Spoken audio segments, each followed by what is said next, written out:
watching. All right.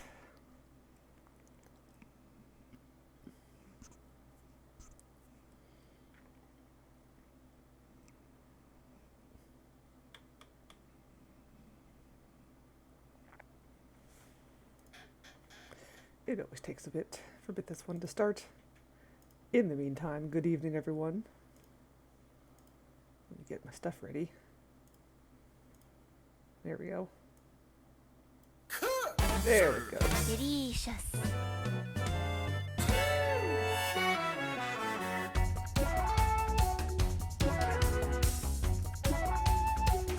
Yeah. Cook. Serve. Woo! Two. I mentioned the other night, Serve. Delicious. turn the volume down a little bit. Oops. not to 0. 80. Sounds about right. Delicious. Cook. Delicious. Lurk. That's good. Sorry I was late. Delicious. Alright. Let's see if that's any good. Let me know if the game is still too loud, Serve. and I will monkey around with it some more. Serve. Delicious. Alright. It is loud? Yeah. Let's lower the volume a bit more then. I don't know. Oh, okay. Maybe at 65-ish?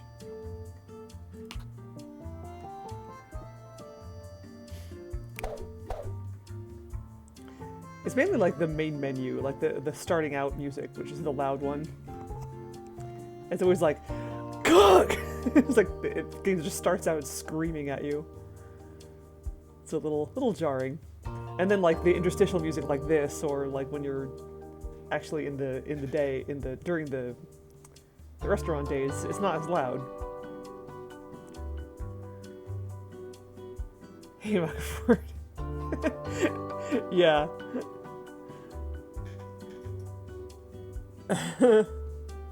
Or just like, I mean, sure at 100%, but just make it lower decibel value. All right, so we have basically done everything on this menu so far. We're still waiting to unlock stuff, so. Oh really? I haven't played Ark.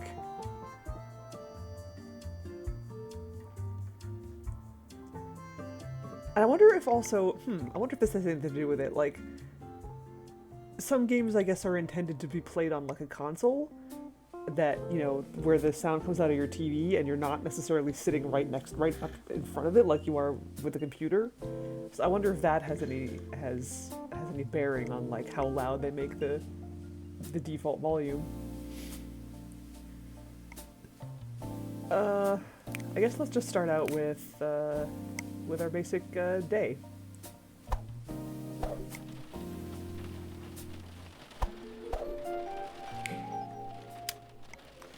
Tamales, boo. Brisket sandwich, hot dogs, tater tots, broccoli. Okay.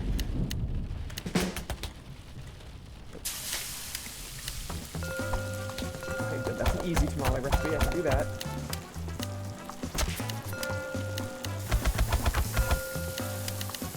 Oops, not tater tots again. I mean, I could, but I don't want to.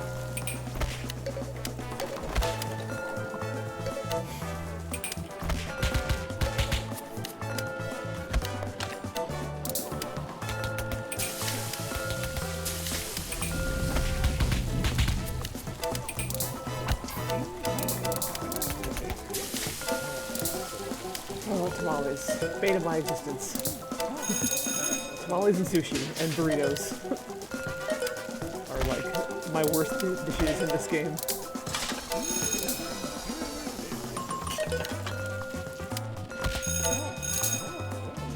You have one for like 30. Oh man. Yeah, like what's the point? Why not just make that your 100?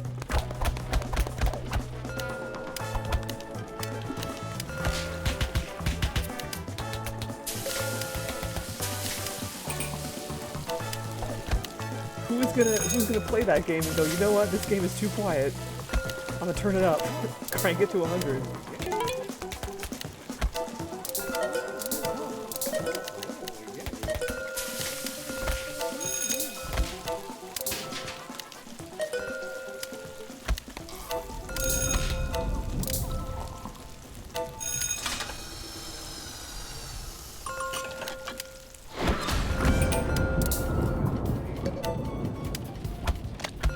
Yeah, that's around where my computer usually is too.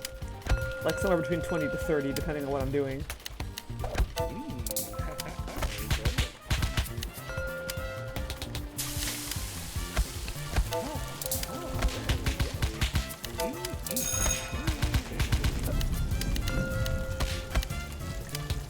Oops. More than just one donut, please.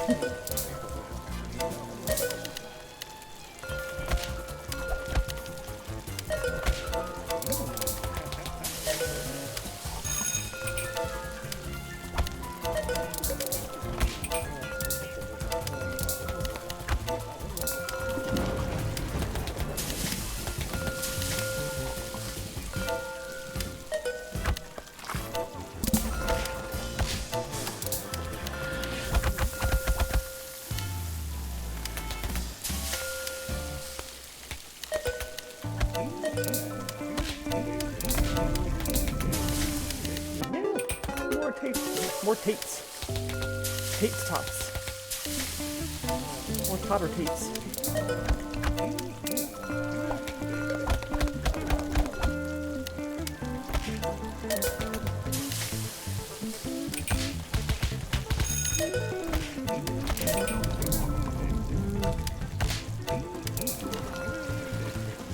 Just said like 4, wow.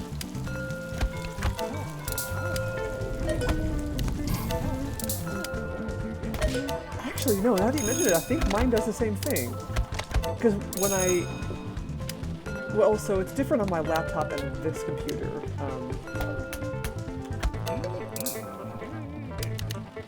Like, when I have my headphones on with this computer, oops, the default volume is like way down near the bottom of the bar.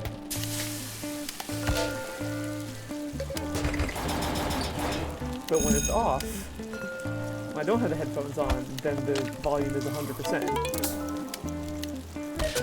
But my laptop, the volume is usually pretty standard, pretty like consistent at 20 to 30. So yeah, I don't know, different computers.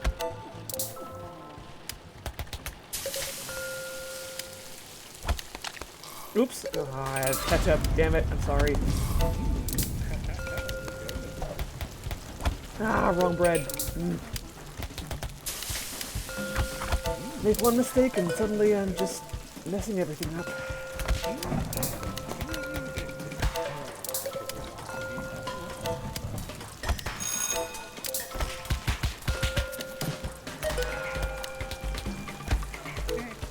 Oh, what did I do wrong? I did something wrong, I'm not sure what it was. I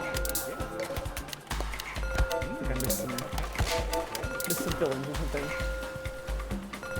An Afterglow donut. Is that like a particular donut shop where you are?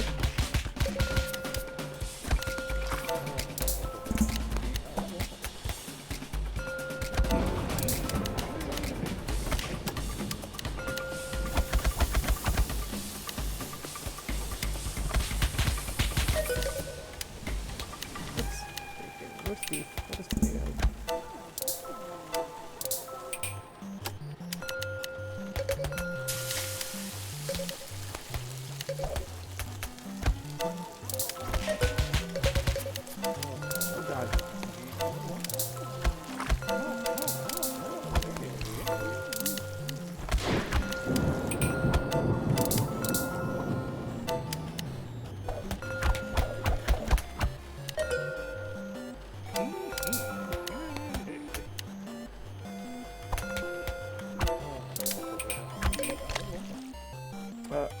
Oops.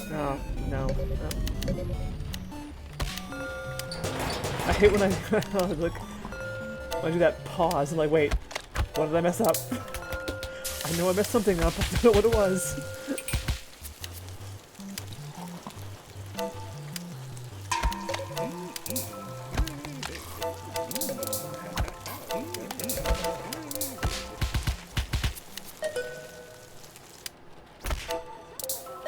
Oh.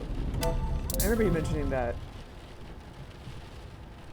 Ooh, strawberry chocolate donut. Heck yeah.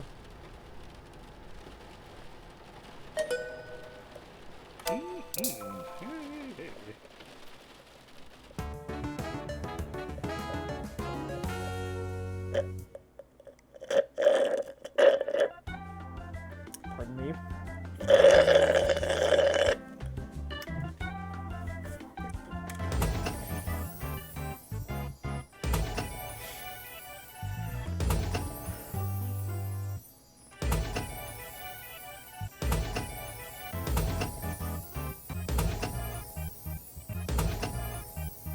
I keep forgetting that I want to like change my restaurant decor like between streams, so that like every time you guys show up, my restaurant will look different.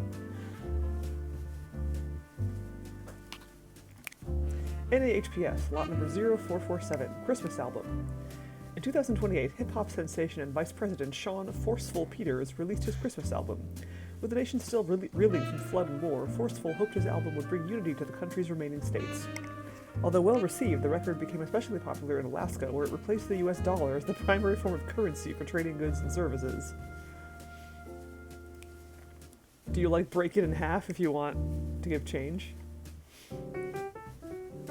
Start a new city. With so many people moving inland due to floods, it just makes sense to me. I don't see any other way out. The cities of today aren't built to support these huge influxes of people. We gotta go out there like pioneers and start building a new home. What do you say? BGI. Sure, you first. Okay, oh yeah, I forgot to get my... Oops, that's not what I want. One sec. The list that I was keeping. Nope, not that. There it is.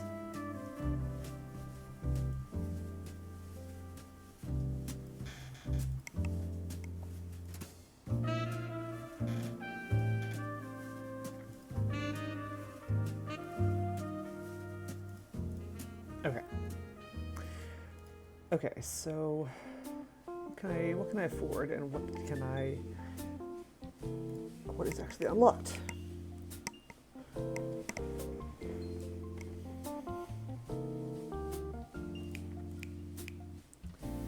Let's see, so we have samosas.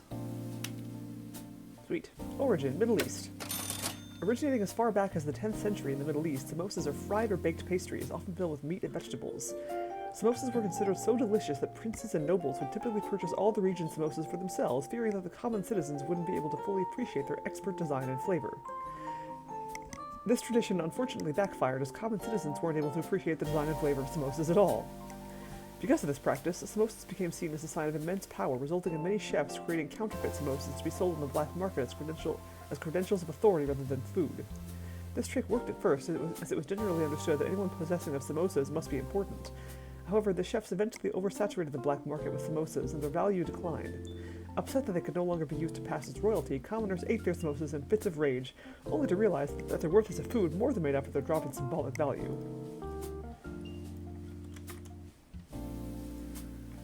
Never use food as currency. It never turns out well. What next? Tabbouleh. My mom used to make tabbouleh a lot. I never really liked it very much. But maybe my tastes have matured since then, I don't know. Oh, there it is. Origin Mediterranean. Originating in the mountains of Syria and Lebanon, tabbouleh is a vegetarian dish that has grown in popularity in Western cultures since the 1950s. Originally, locals in the region who had grown accustomed to meat-based meals rejected tabbouleh and mocked it due to its lack of meat. To turn around public opinion on the dish, the creators of tabbouleh formed secret trade deals that set up strategic trade blockades in order to prevent the importation of rival meat-based foods. Due to the blockade, locals were forced to eat nothing but tabbouleh. Fortunately, the locals grew to love the dish upon realizing that the flavor and health benefits of tabbouleh were significantly better than originally expected. The mob-like group disbanded, the blockade was lifted, and tabbouleh became a staple food in Lebanon.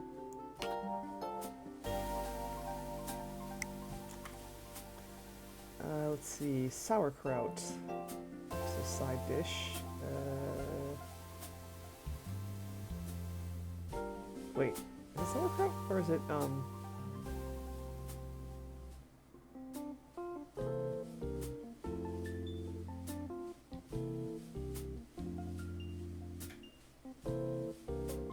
Oh, there it is. Yeah. Origin Germany. With employment plummeting and inflation skyrocketing in the Weimar Republic in 1922, local entrepreneur Claudia Kinski set out to create something which would ensure her financial security. Realizing that fermenting grapes could turn cheap grapes into expensive wine, Kinski sought to ferment other things in an attempt to increase their value in a similar fashion. After unsuccessfully trying to ferment bananas, carrots, and custard, Kinski turned to cabbage. To her surprise, fermented cabbage tasted delicious. Kinski referred to her invention as sauerkraut, literally sour cabbage, and in 1923 she released it to the public at the affordable recommended retail price of 1 trillion marks.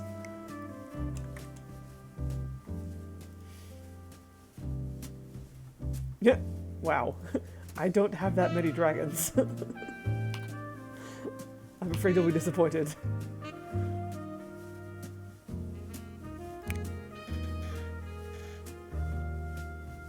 Let's see. Right, okay. Oops, no. Sip time! Well, I just finished my drink, so let me go get some more water, actually, which is a good idea because I'm going to be talking a lot and I'm going to need more water, so be right back.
Hydration is very good.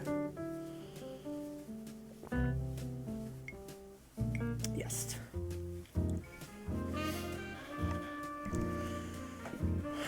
All right. Cool. So,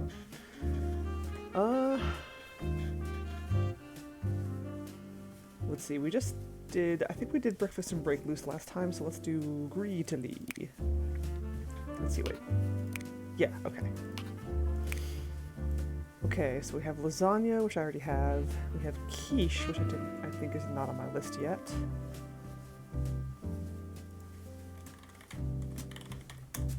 Spaghetti and meatballs, which is also not on my list. Is it? No, it is not. Okay. Broccoli, I think that's the seafood something or other.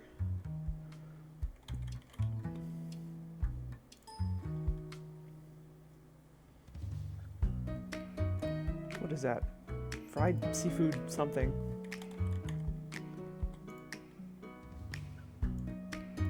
Red beans, fried fish. Yeah, I don't think I had. I'm not sure. I don't remember what that one's called, but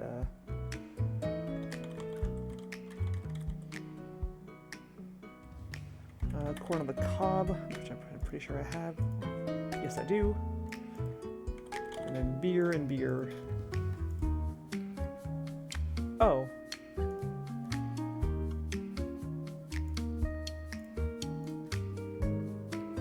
Well, I think I already have both beers, but I guess didn't put this on my list yet. That's craft. Yeah, one of them is I think that's actually just regular beer. But the other one is craft beer. Anyway. Yes. Here we go.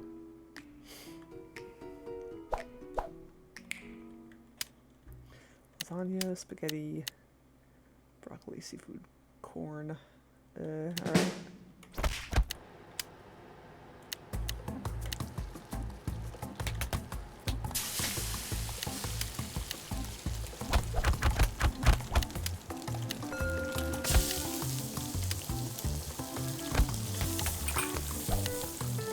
The spaghetti takes a weirdly long amount of time to cook.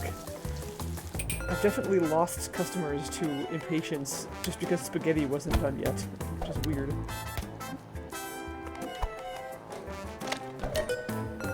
Forgot what spinach was in that dish.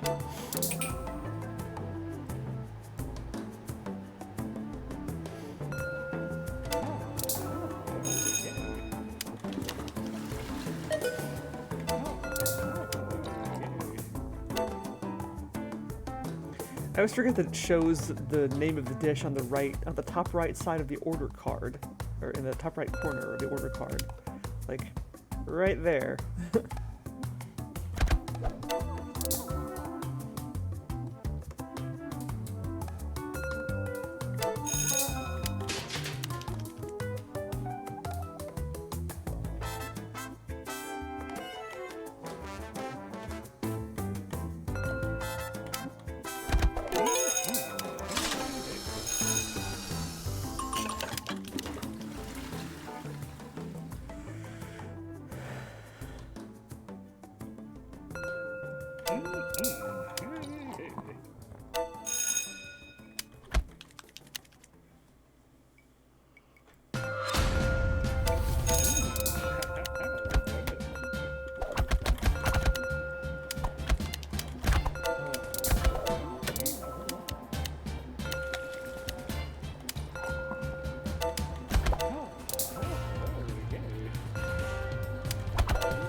God. So many lasagna orders. Not enough lasagna. Okay, good.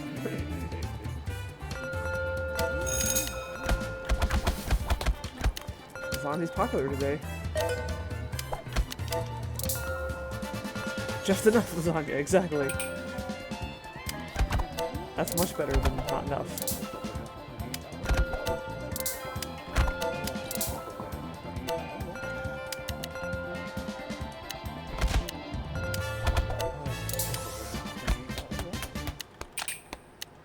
There is never enough lasagna. You know, I'm inclined to agree.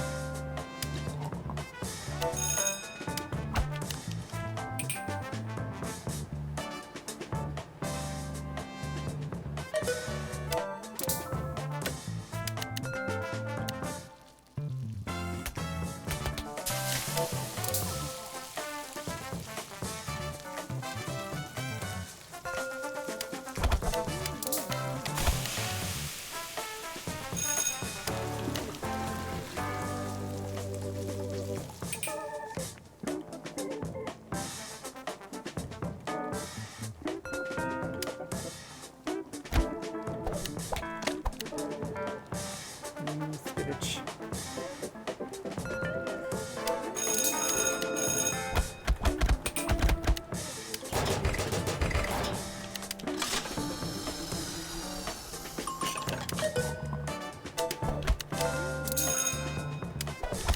I kind of do too.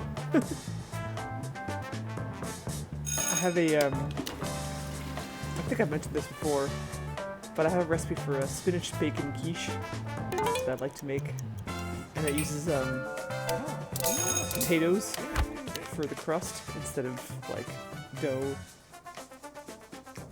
So the crust is a lot easier to make because you don't have to worry about like making the dough and rolling it out and all that nonsense. But yeah, it's good.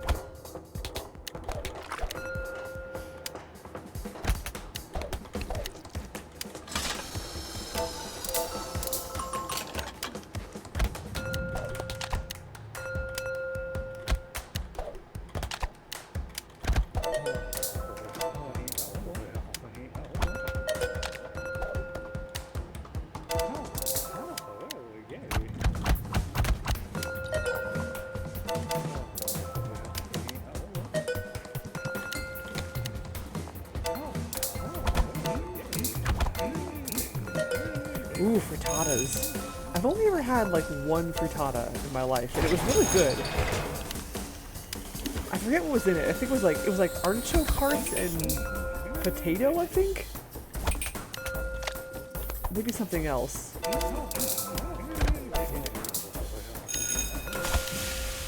But it was really good. And that was kind of before I'd really, like, gotten, like, I'd never really been a huge fan of artichoke hearts, and that was, like, before I even really liked them at all. But they were really good in that frittata, so. Oh, really? Huh. That sucks. I should learn how to make my own. I don't really know what they involve. Other than, like, eggs. And the oven. And even that I'm not totally 100% confident on.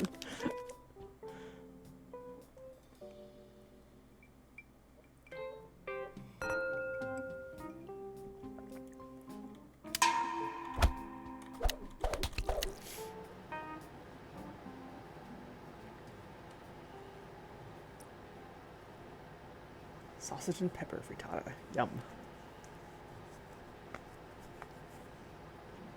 Ooh. That's cool. Is it just like... So there's like no crust at all? It's just like egg in a pie pan, basically? Those are cute flowers.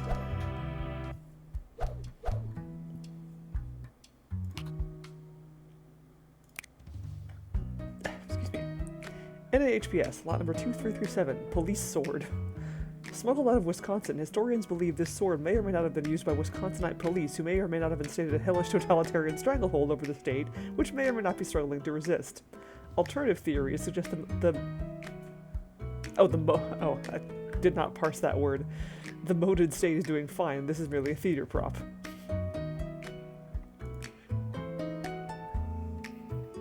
Oh, that's clever. Huh, I like it. Found out what I'm made of. Well, I had the chance to find out what I'm made of yesterday. I was at the grocery store and I turned into the next aisle and I see this old lady who was on the ground. She was screaming, "Oh, mister, you have to help me." And I said, "Hold on, lady, I'll find some help." Then I ran out of the store, got in my car, and drove off as fast as I could. I just totally panicked, man. Thankfully, I saw on the news it was just a minor heart attack and she's fine, but geez, is that really what I'm made of? I won't do that again next time I see some old lady croaking, I'll tell you that. Samuel, extension 2911.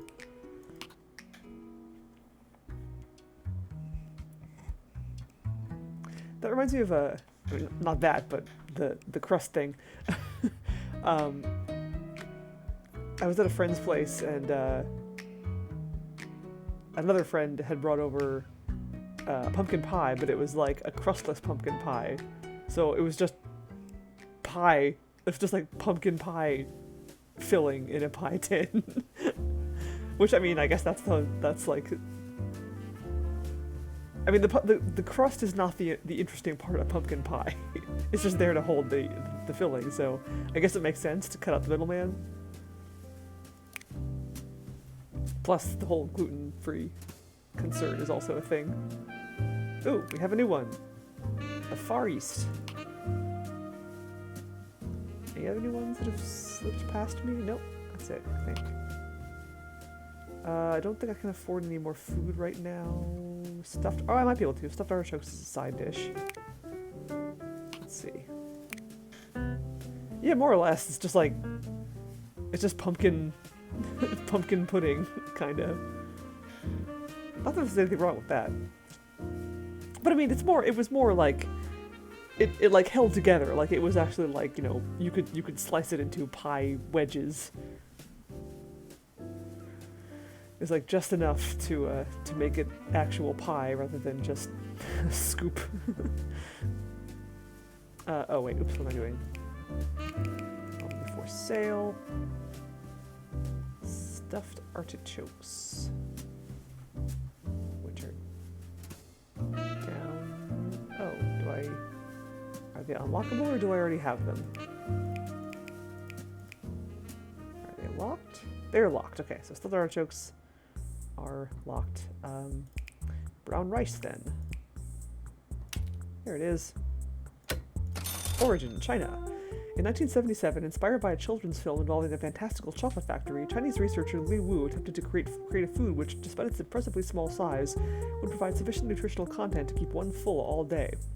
By taking a grain of rice and keeping the bran layer and cereal germ on it, Wu was able to create a form of rice which was both more filling and more nutritionally beneficial than traditional white rice.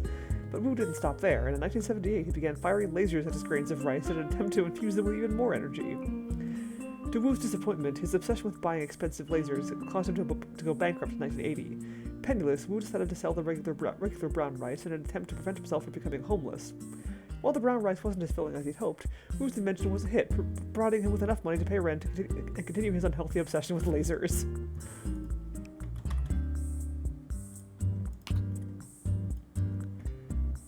Okay. So, let's do this.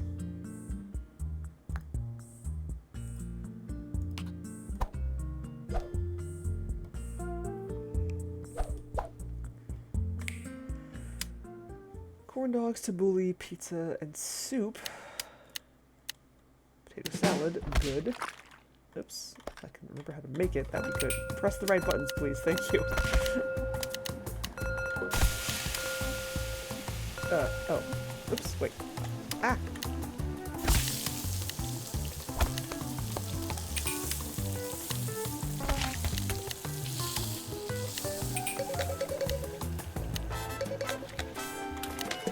God, okay.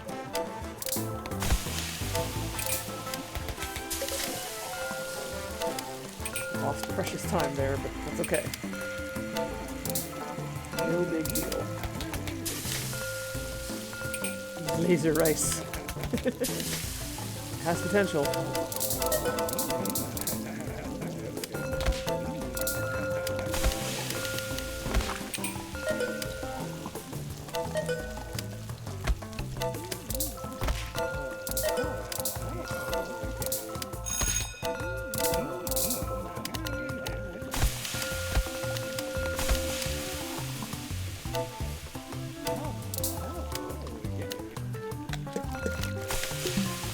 Oops, did that wrong.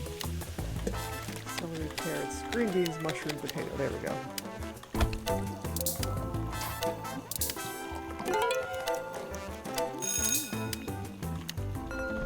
Oops.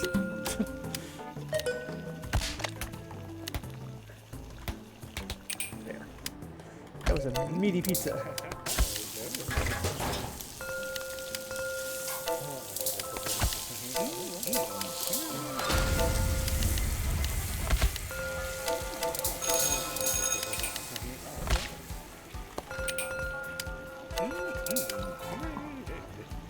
Right, yeah, the yellow one is craft beer, which I think I accidentally bought. That's okay though. Ah!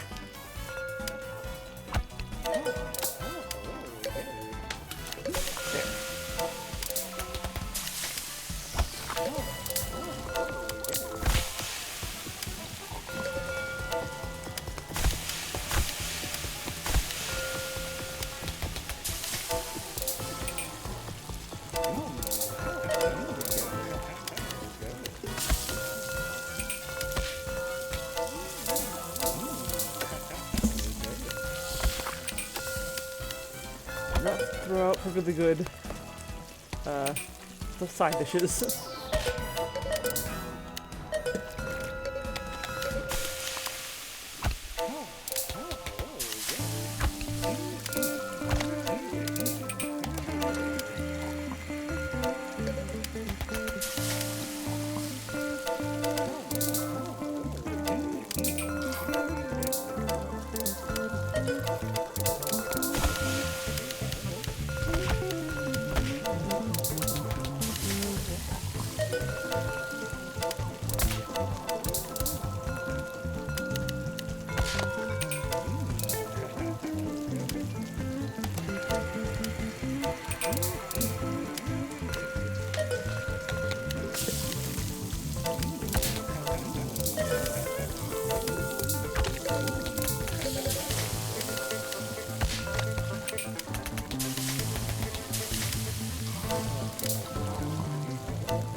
donuts and steak.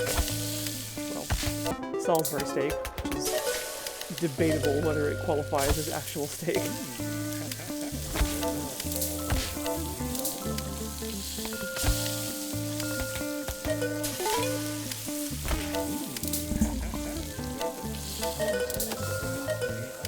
Oh jeez.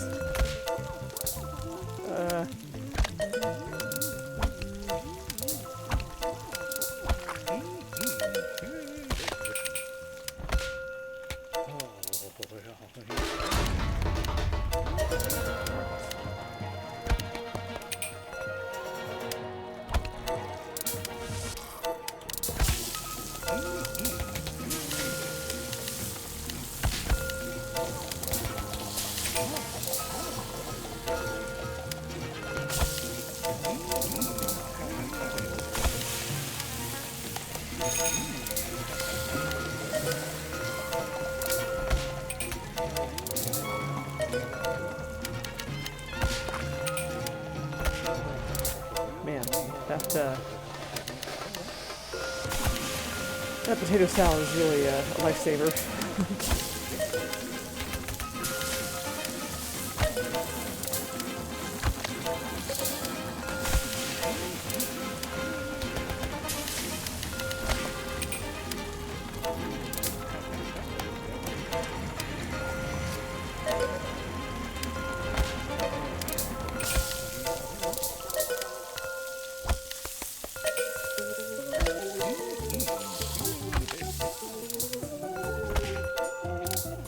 Oh, crap.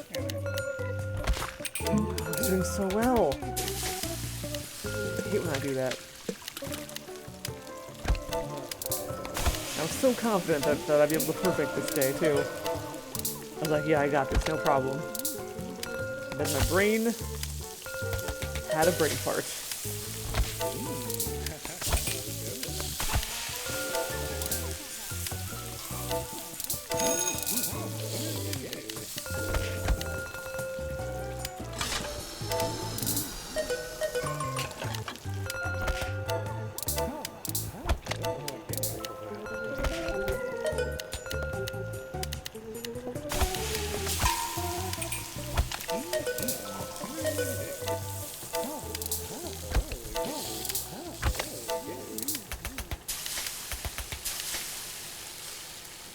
Well, I need to make more soup.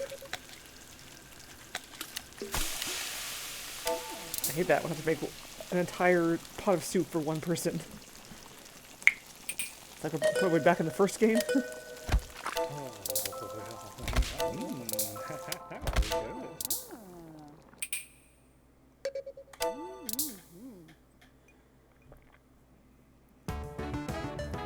So close to perfect. Doggy.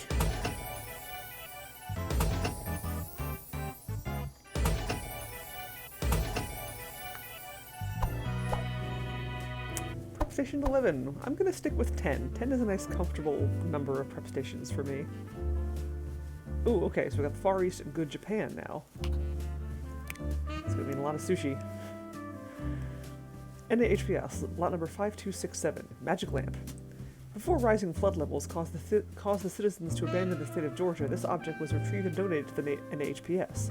Our top historians theorize it may be a magic lamp and believe that by interacting with it, the interactee will be granted an enhanced appetite and the ability to watch children's cartoons for hours on end. Yeah, that's not a magic lamp. Cricket. Has anyone else heard of cricket in the building? I hear it every time there's an awkward pause to conversation, and especially whenever I ask someone if they hear it. I think it's somewhere between floors 23 and 44, if that helps narrow it down. Armand, extension 888.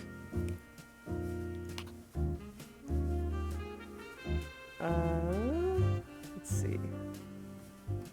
Let's see if, oh yeah. I wanted to save up for more equipment. Let's do that rather than buy more food for now. Oh god, look at my... Ooh, that's gonna be a... This next day is gonna suck. Okay, so let's first go to the Far East. Wait, did we... Yeah, okay. In 2017, the Far East opened its doors in Tarragon Tower and gained intrigue thanks to its neurotic founder Toshio Oguri. Unlike more conflict-averse business owners, Oguri would often force customers to leave if he believed they were talking too loudly. As time passed, Oguri's tolerance for noise seemingly worsened, expelling those who dared to speak, sneeze, or chew with their mouths open. Many media outlets wrote about Oguri's unusual behavior until weeks later when it was revealed that Oguri's hearing aid had been set to max. Since resolving this issue, Oguri has yet to expel anyone from the restaurant. However, the culture of silence had already been established, making the Far East a popular destination for tranquil, intimate evenings. And just like what we were just talking about, with the volume set too high. Okay, so we have the thing that I can never remember the name of. Yakitomo no Koshi, there it is. Okonomiyaki. Those are also kind of a pain in the ass to make in this game. That's grilled fish of some sort. I forget exactly what that one's called. Broccoli, brown rice, white rice, craft beer. Alright. Hey, Maction! I mean, it's kind of capitalism, ho. We do... The goal of this game, at least in some part, is to make money. Cookilism, ho. Okay, corn thingy, broccoli, rice, and more rice.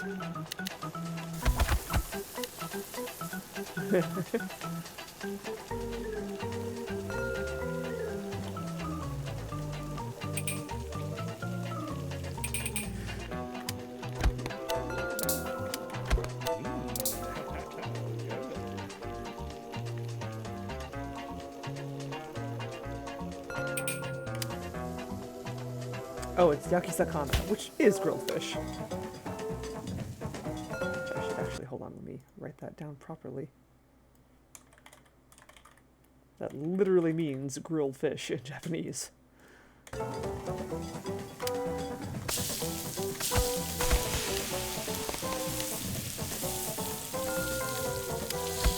There's a lot of stuff that goes into making an okonomiyaki.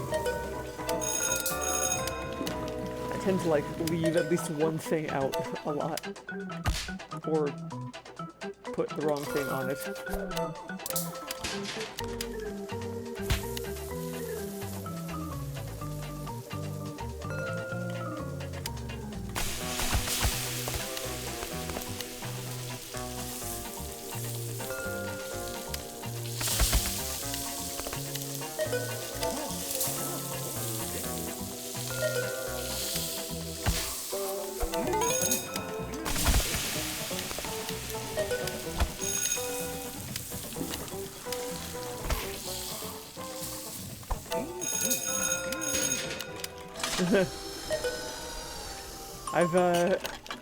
I've built up a lot of muscle memory with regards to this game. Which is how... That's where I got my skills.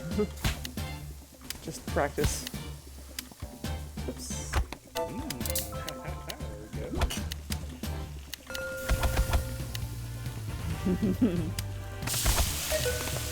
A new air featuring.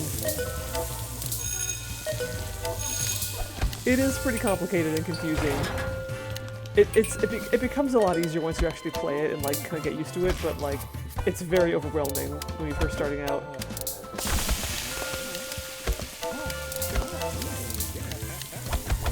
But also, if that's not your thing, that's cool too.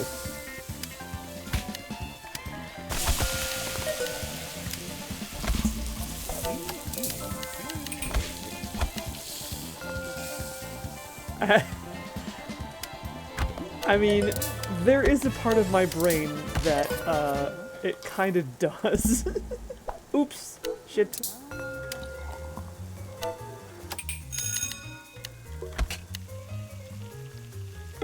Yeah.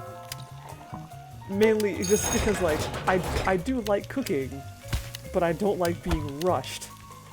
And, oh god, that's like all this is just being rushed. But I think because it's sufficiently removed from the actual act of cooking that it's not so bad for me.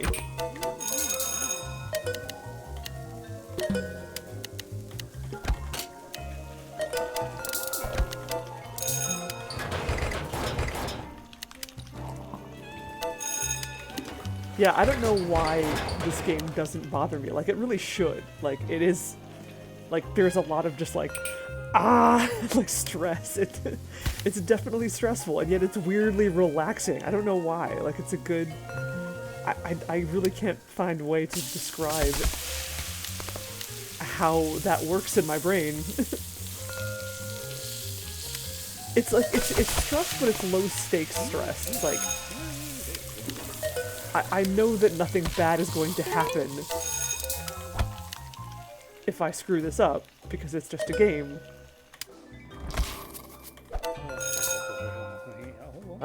But yeah, I mean, I understand that that might not always be possible for other people.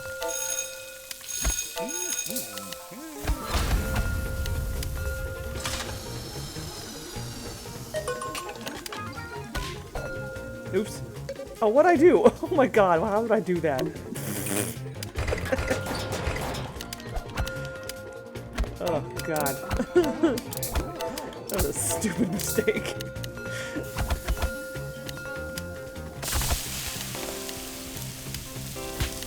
Maybe that's what it is, like, because I've been in this situation in real life, and I know what it feels like to be like overwhelmed with demands in, well, cooking, which is something I normally like doing. Maybe because I know how that feels, and this is not that. Maybe that's what it is.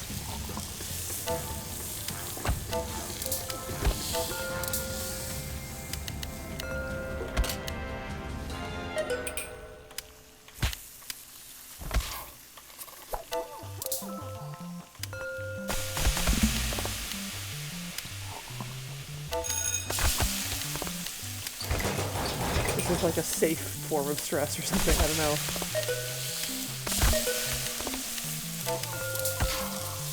I'm not personally invested in this restaurant.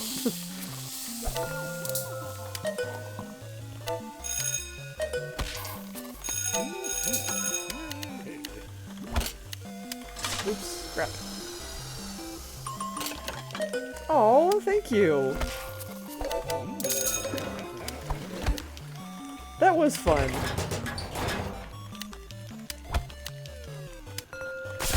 Oh, oh, damn it.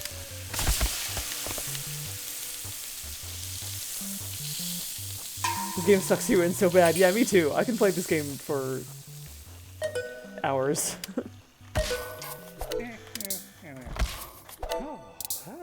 But I need to, I have to like make sure that I don't.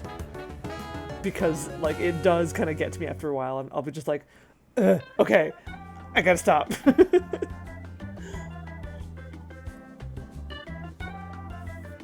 No, I have not played the third one. I'm waiting for it to come out of early access. But it's on my list. It's definitely like, alright, when this is actually, when Cookserve Delicious 3 is done, I'm totally gonna get it.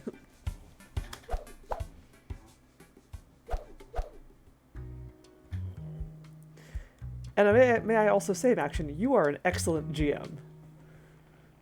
So, the feeling's mutual. Cookserve Delicious games could rival Restateer. Let's check, actually. Let's see. So, let's see. For this game, I have 381 hours. First game, I have 146 hours. So, no, like, that's about half or so of my Restateer time.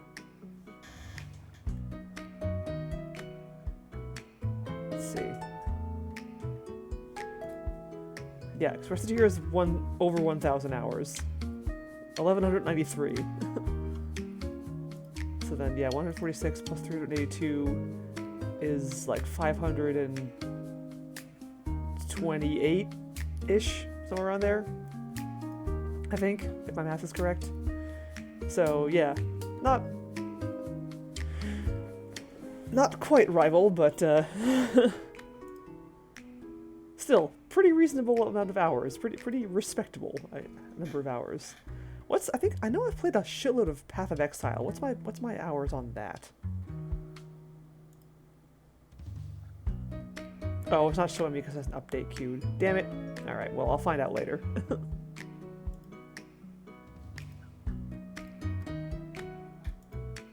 Okay, yeah. Well, I'll figure that out another time. Emails. Email! NHPS, lot number 9463. Cool Runners. With global temperatures on the rise in 2030, a coalition of warm countries including Mexico, India, Libya, and Oman came together to research new ways of keeping their citizens cool. While the group engineered a number of products, their most successful invention was a pair of sneakers known as Cool Runners, which featured a small air conditioning unit on the base of each shoe. These shoes were so successful that they were eventually smuggled into the United States, where they became popular among the southern states.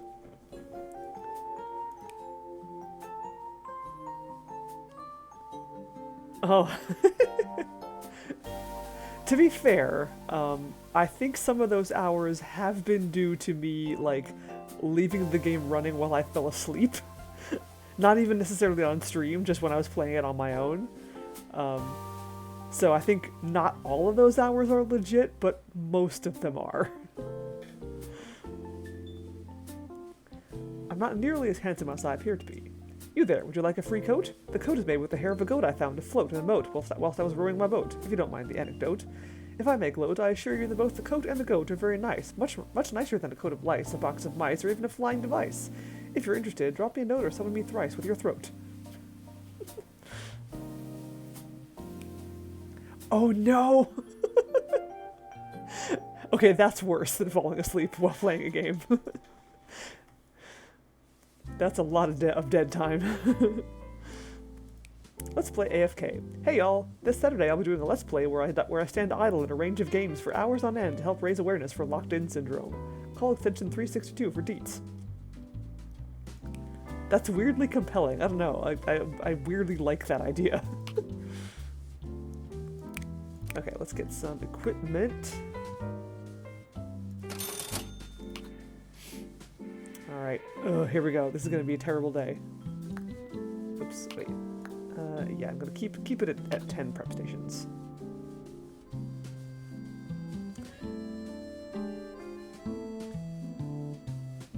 Papaye! Great star! This is not really related to gaming, but Maxion, leaving a game running over a weekend reminds me of a time when I left tea. I left a cold brew iced tea steeping in my fridge over a weekend because I forgot to take the tea bag out before I left for the weekend. So, that tea was in my fridge for like 4 days. Like just with a tea bag in it, steeped for 4 days. And I was like, what? And I realized what I had done at some point over the weekend, and I was like, shit, well, if I get home and I drink this tea and it kills me, you'll know what happened. It was good, though. It was fine. It was just strong tea.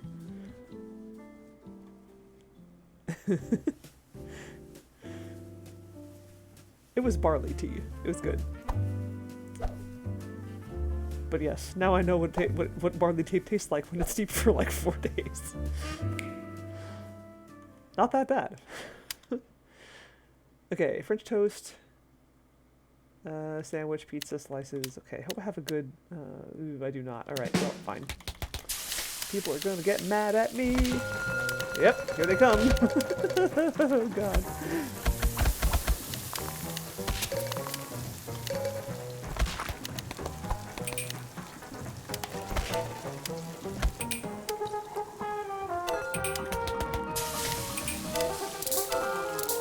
Those brisket sandwiches in particular, yeah, those are not going to get made. Nope. Yep, nope.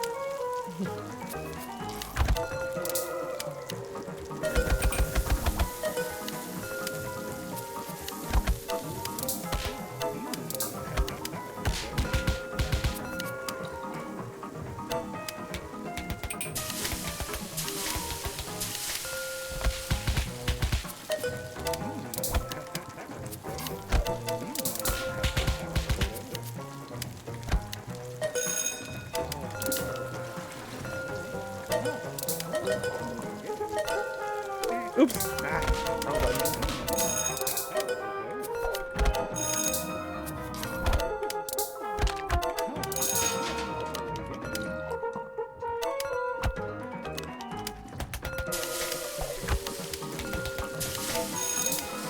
yeah, so like after that initial rush of death, oops,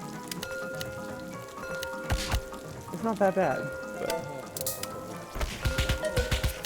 that first rush of customers is guaranteed to tank your. Oops! Ah, crap!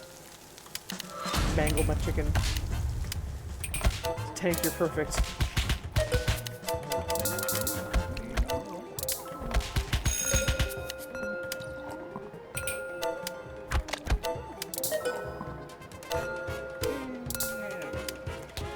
Wait, you don't like shredded chicken? Come on.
Oop! Ah, wrong sauce.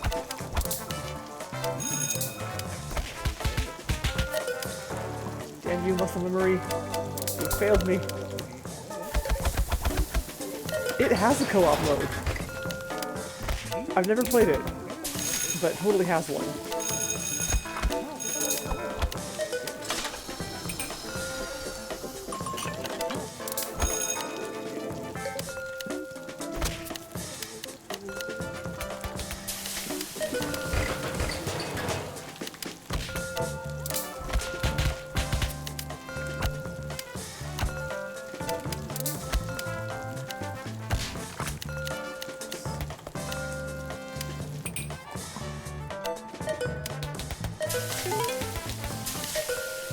Ah, nope, wrong button.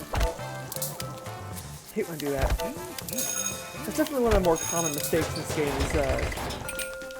is hitting the wrong number. Oops, what happened there? Hitting the wrong number for the prep station. And accidentally serving something too soon.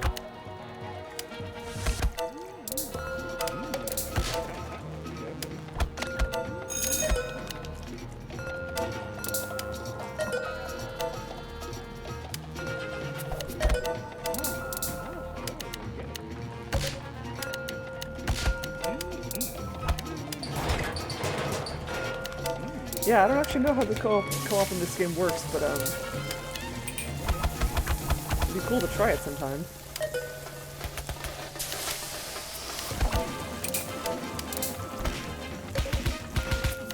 I think it's only local co-op. I don't think there's an online one.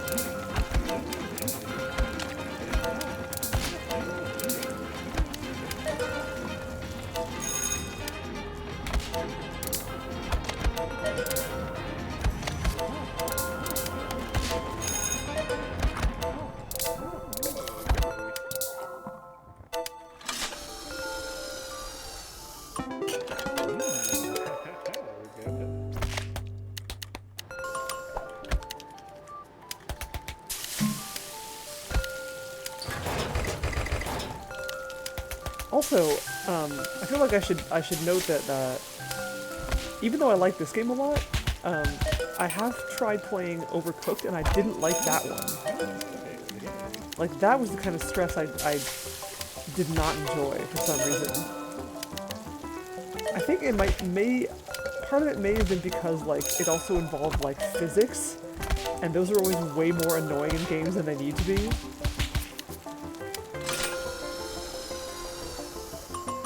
So I think that was like an added element that kind of wrecked the experience for me. But that did not stop me from when the Epic Game Store offered Overcooked for free, I grabbed it. Mainly because I wanted to see if I liked it more in the single-player mode. But I haven't tried that yet, so jury's still out.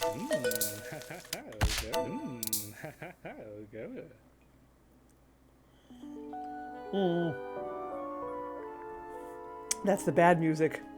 That means I messed up a lot. Yeah, I agree. This game is more fun.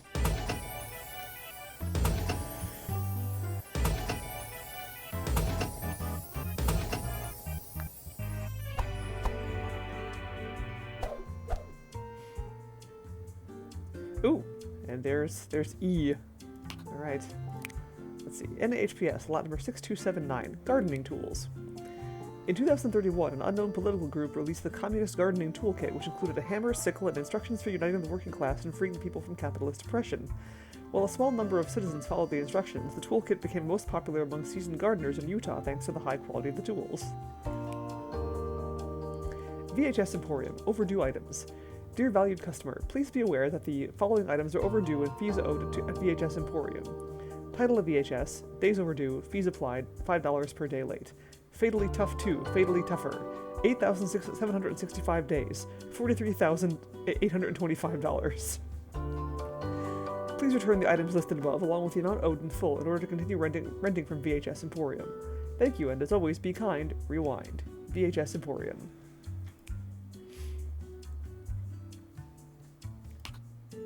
Yeah. Maxion, can you vouch for the accuracy of that last email?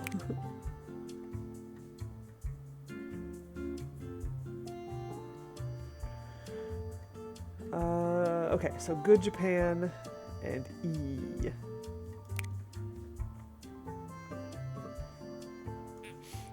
Oop. After the world's coastlines were forever changed with the devastating floods of 2030, millions of Japanese people were left without homes as Japan sank into the ocean. Although the flying... That sounds like the premise for about 16 different anime. Although the flying islands of Tokyo and Kyoto housed millions, many remained displaced. Canada took charge and created the province of Nova Japan in 2031, a small segment of land in northern British Columbia. Filled with a newfound love for Canadians, brother and sister Jun and Mattia Ori built a new restaurant called Good Japan, decorated with memories of their homeland. The restaurant was a hit, and by 2035 had over 200 locations in Canada alone. Good Japan has since opened even more locations across the globe, and today it's seen as a symbol of humanity's fragility and resilience.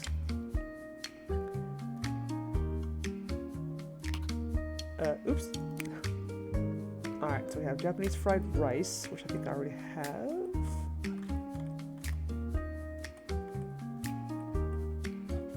Yeah. Egg drop soup.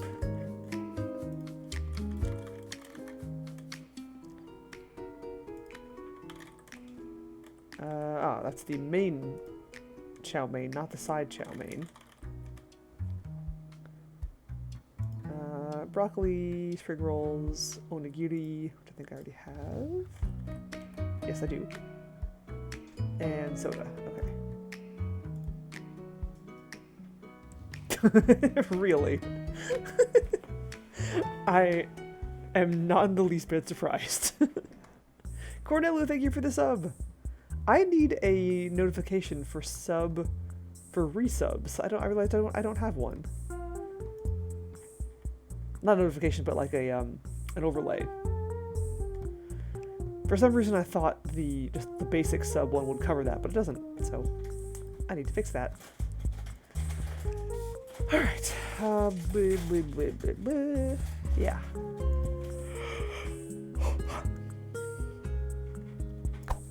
Let's do this thing.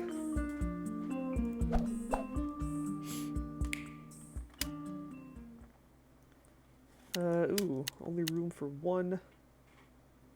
Well, let's start with the onigiri because that's instant. Oh, I want to actually make the other things too. Doi.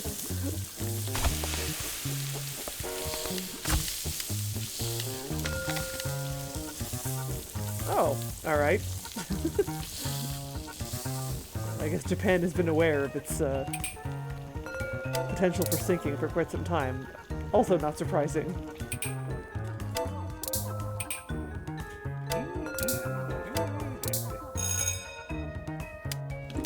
Also, didn't that happen in Guilty Gear? Like, wasn't Japan destroyed or something? Because, like, I remember a plot point in Guilty Gear being that, oh my god, that person is Japanese. They're so rare.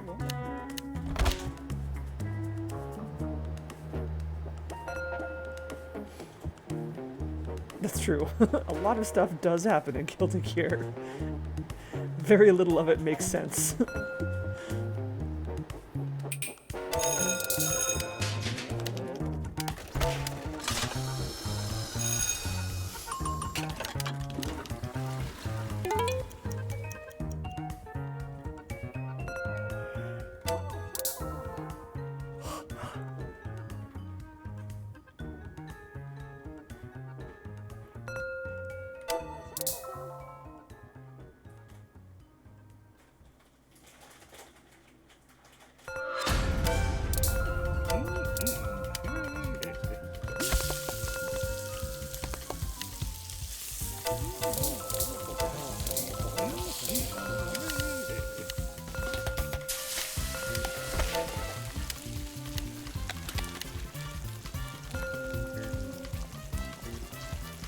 Be a jerk and wait until those side dishes are done, or that side dish is done before I serve anybody.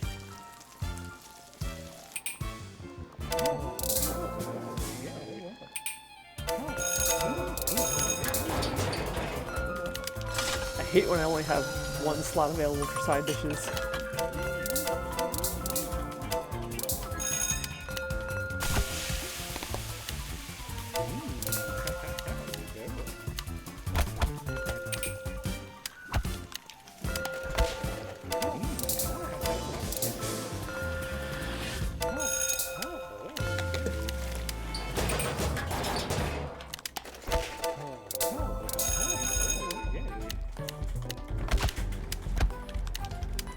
I mean, I could, if I wanted, just make nothing but onigiri, but I like to rotate, just for the challenge.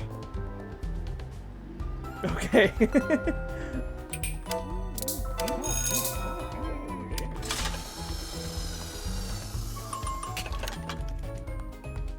I see. Yeah, gotta keep it hush-hush, I understand.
No, nobody gets served until the side dishes are done. You will all have to wait. Because I can make you.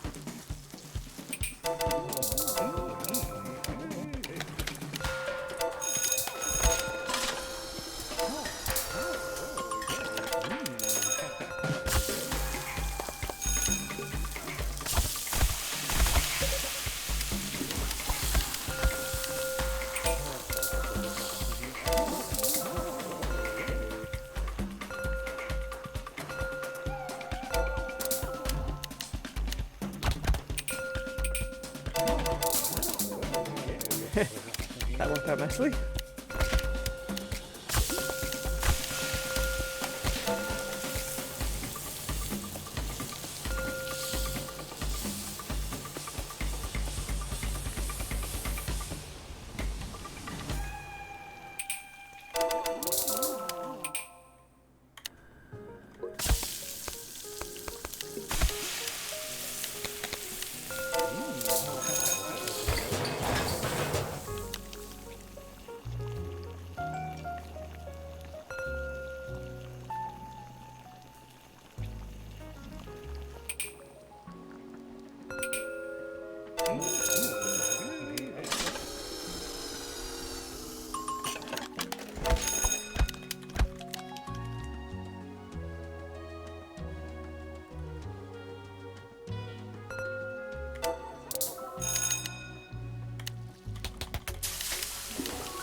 I just made onigiri for the last chunk of time. That's okay.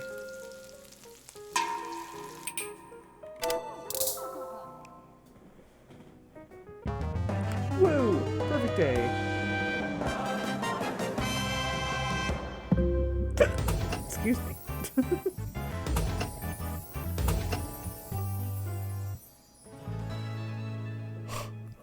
That looks delicious.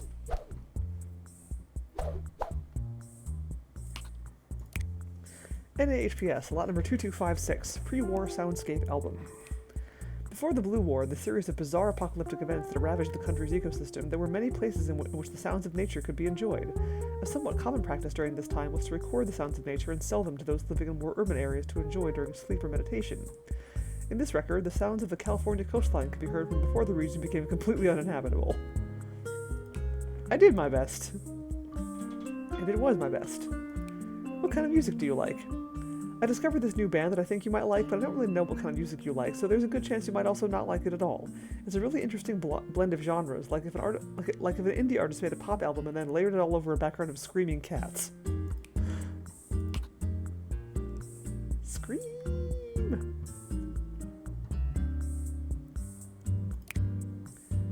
Okay.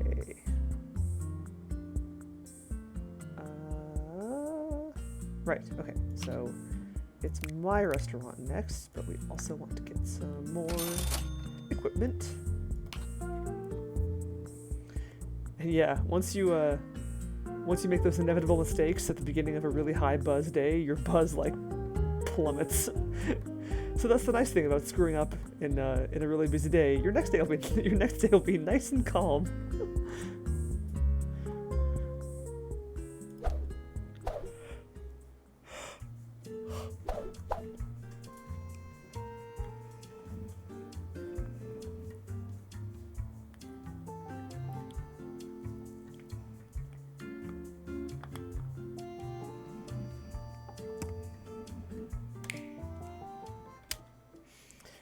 Tamales again. Nuggets. Hot dog. Ooh, alright. We got some good, some side dishes, but this is not a day when I really need them.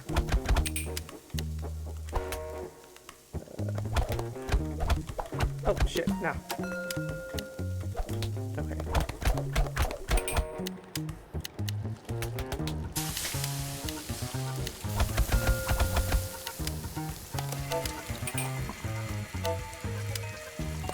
Ooh, espresso. Rather, lattes. Those are always fun. They can be kind of annoying, but they're also fun.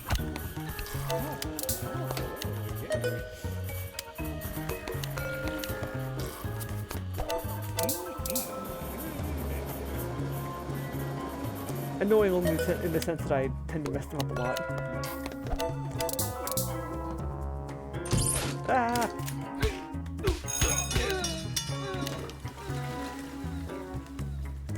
Begone, sir. Your kind is not welcome here.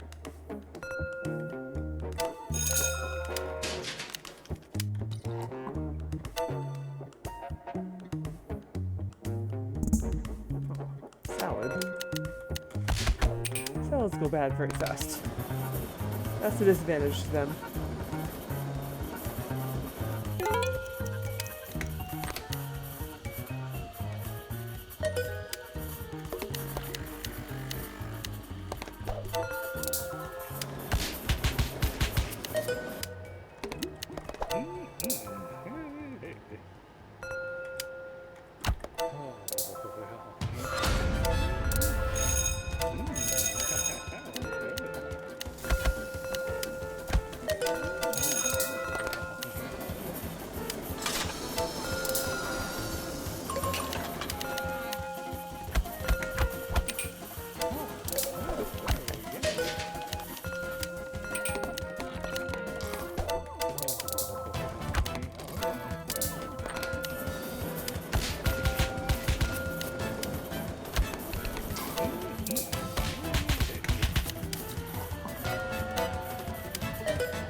Didn't realize I had dessert shooters on the menu too.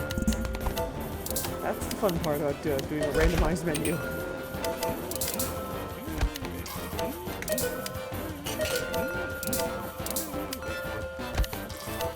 All a mystery.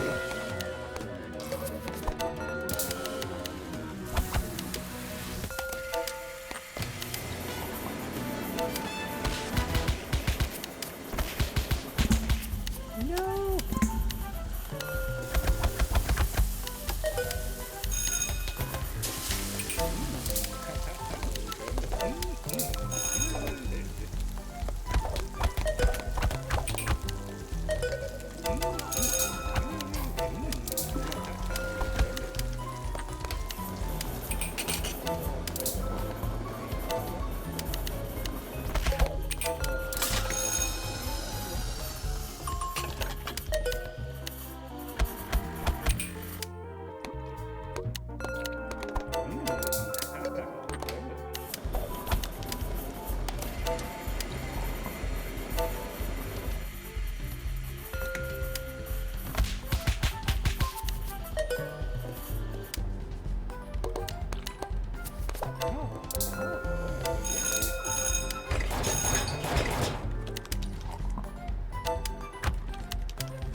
So far, so good.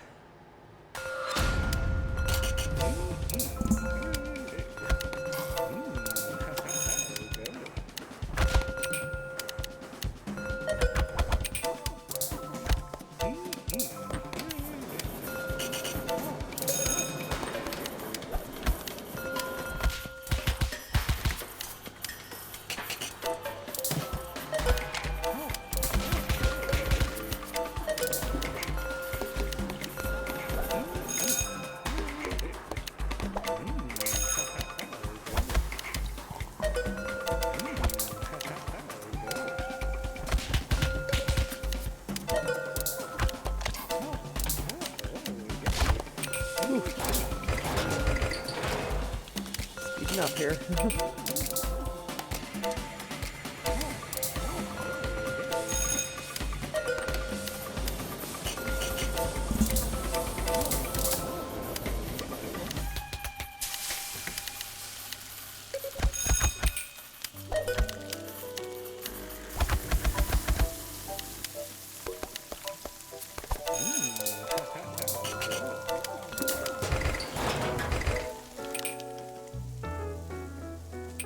Alright. Thanks for coming by, Maction. I'll see you around.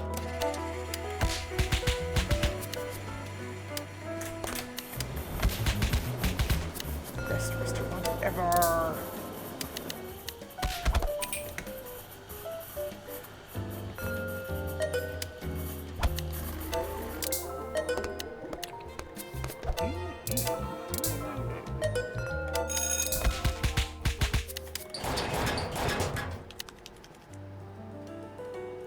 There's not really anything that happens in this game once you hit, like, the maximum stars or anything. Like, there's kind of a hint at, like, ooh, now what's gonna happen, but there's nothing, they don't really unlock anything.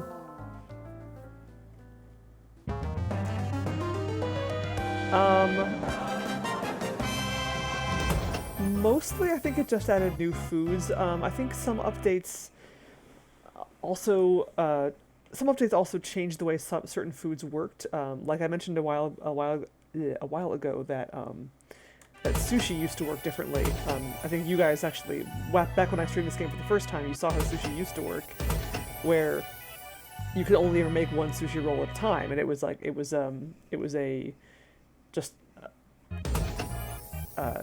just an on-demand thing. But now sushi is a holding station optional food, so you can make up to 2 sushi rolls and have them in your holding station, which is much nicer than just sushi. Every single roll has to be unique. So yeah, I'm very happy about that update because sushi was a pain in the ass. And then I think they also changed the way sopapillas work. I think the guy who made this game has a thing for sopapillas because they've been in both of the games so far, and I don't know, like he just seems to be particularly interested in making sure that they're properly represented. I don't know. I think he just has a personal love for sopapillas. Not that there's anything wrong with that.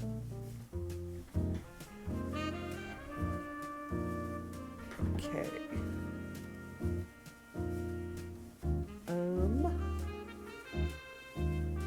What else? Okay, so right. So next it'll be E. I've never had them, but just from this game alone, they look amazing, and I want to try them. NAHPS, lot number 9653, useless silver revolvers. Silver revolver style firearms. These were considered collector's items rather than actual weapons, as the silver construction and engravings provide no technical advantage whatsoever. While today it may seem odd to own such a weapon for display purposes, many in the pre-Blue War society lived comfortable lives in which they did not fear firearms, and instead grew to think of them as works of art or things to be enjoyed recreationally. Ugh. I think I've already read this one. Yeah. Okay. So, yeah. Good Japan. Yeah, we already did Sushi Nest. E. We're getting into the fancy schmancy restaurants now. In the English alphabet, E is by far the most frequently used letter. Though it may be common, we believe it can still be special. At E, only those with the letter E in their name may make a reservation. By banning the riffraff who can't afford the letter E, our exclusive restaurant ensures you'll have only the highest quality experience. We serve a broad range of food to accommodate a wide range of tastes and preferences. If you'd like to make a booking, please contact our manager Erica Eagleby on extension 38315. Okay, so we have tabbouleh, we have a chicken pot pie, or just pot pie, not necessarily chicken pot pie. We have sliders, asparagus, which I think I already have. Yes, I do.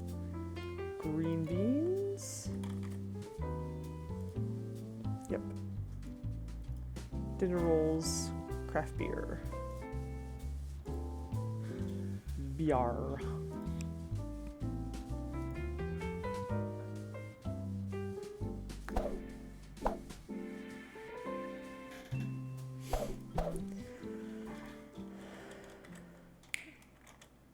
Yeah. Okay, good.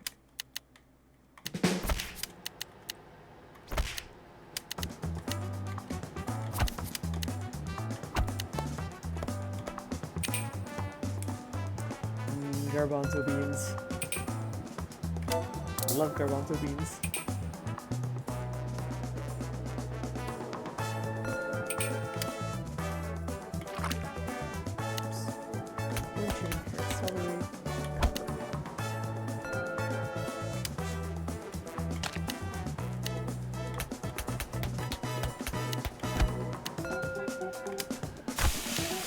I don't remember how to do pot pies.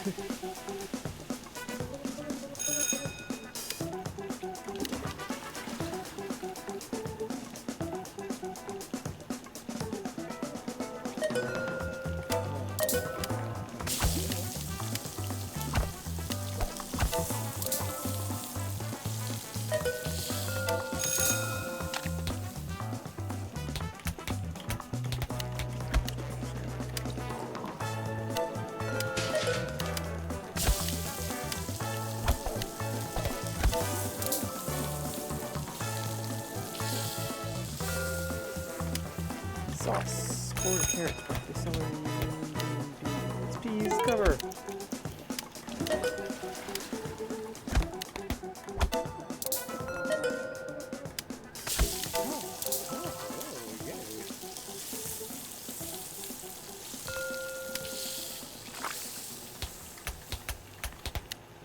Oop! Ah, damn it! I skipped the potatoes, and there goes my perfect day.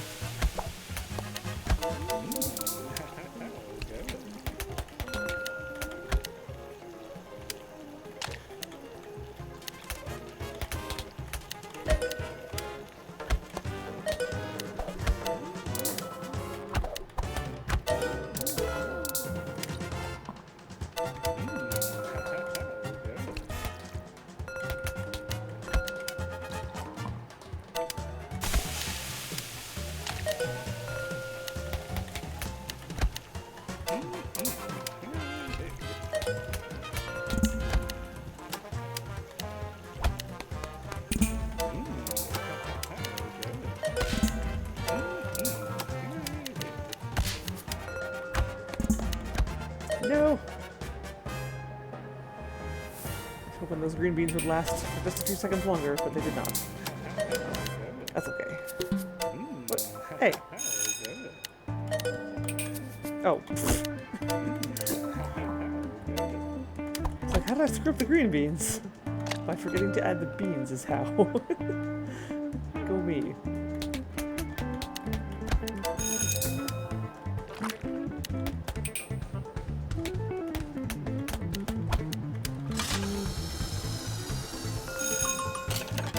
Here, please enjoy this,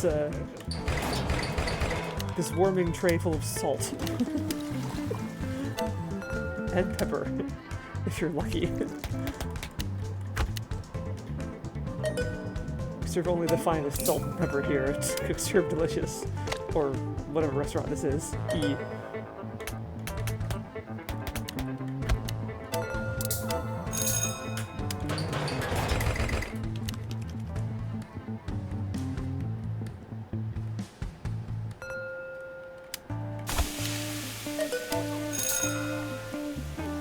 Bean flavored salt, yeah.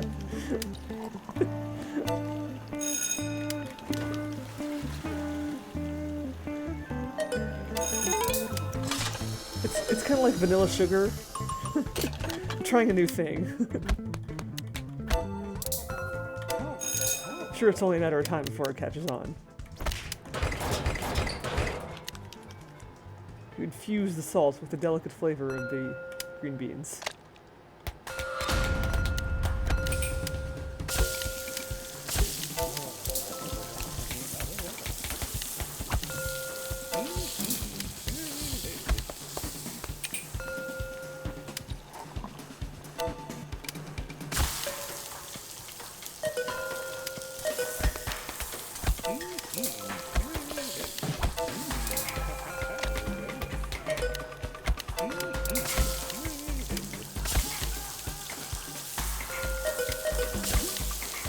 Oops. Do the thing again. Press the wrong hold. The not station. Prep station.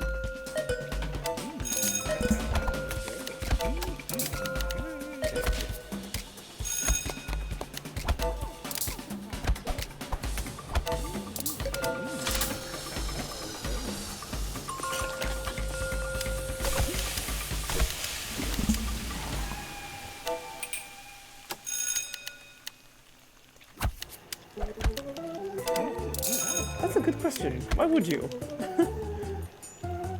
I've only had sliders once before, I think. And they all came as the same one. They were lamb sliders, they were really good.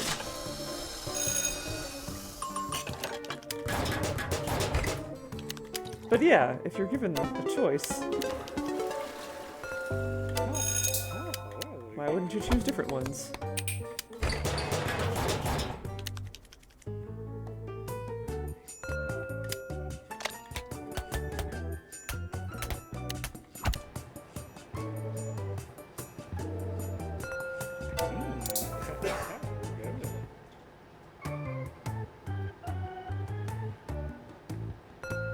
Oh, there is wine. We just haven't gotten to a shift that has it.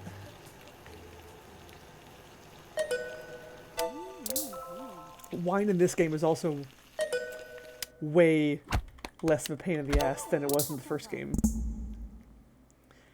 I don't know if you remember, but in the first game, you had to cycle through. There was like 5 choices of wine, and you had to cycle through until you got the right one, and then you had to like mash on the up button to uncork the wine, making a suggestive gesture. And it sucked. Wine was terrible in the first game. This game, so much easier. You just press the button for the correct wine, press the button to uncork, done. Yeah, well, I mean, apparently they were using a corkscrew. It was just like, you know, a manual one without any kind of, like, assistance with the leverage.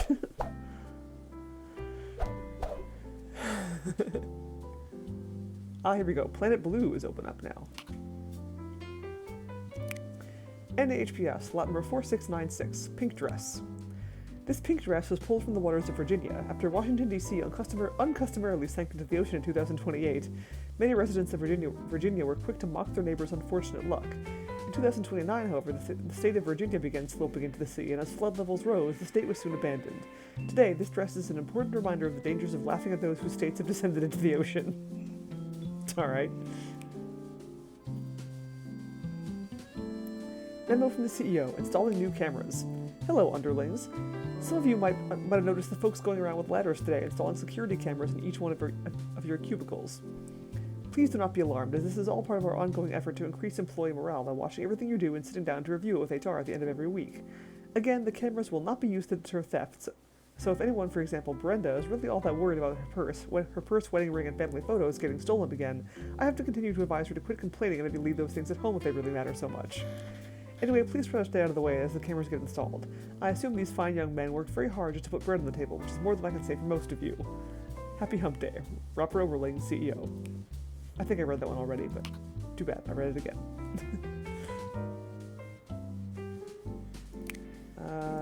Let's see. I think we have another thing we can buy. Yes. All right. Cool. And we just did E, so day in our restaurant, and then to the new one. Pig's blood cake, brisket sandwich, tamales, macaroni, hash browns, and bacon. Some very breakfasty side dishes. Oops.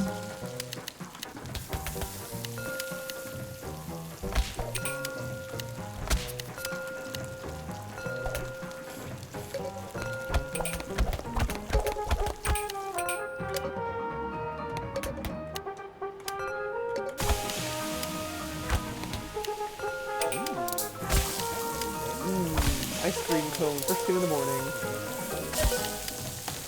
You're clearly an adult. I mean, yeah. If you're an adult and you want fucking ice cream first thing in the morning, have some fucking ice cream first thing in the morning. Who's gonna stop you?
Ah, shit. Oh god. Ah, crap.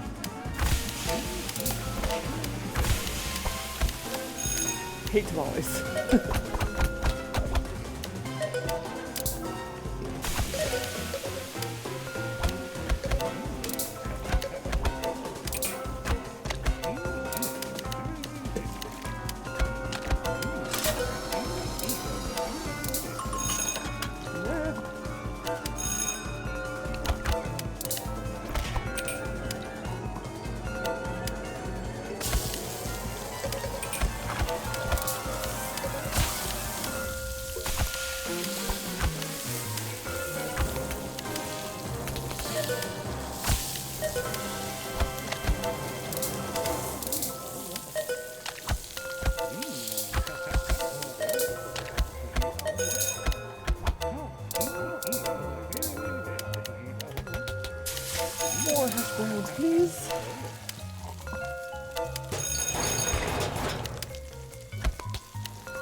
Stay on top of this.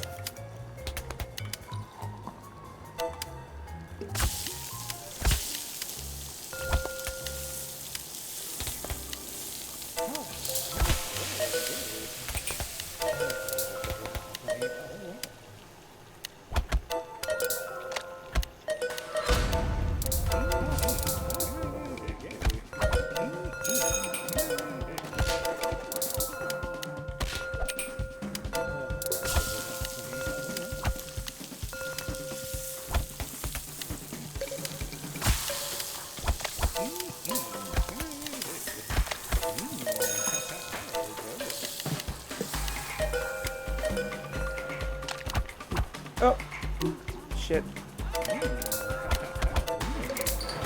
Oh, man.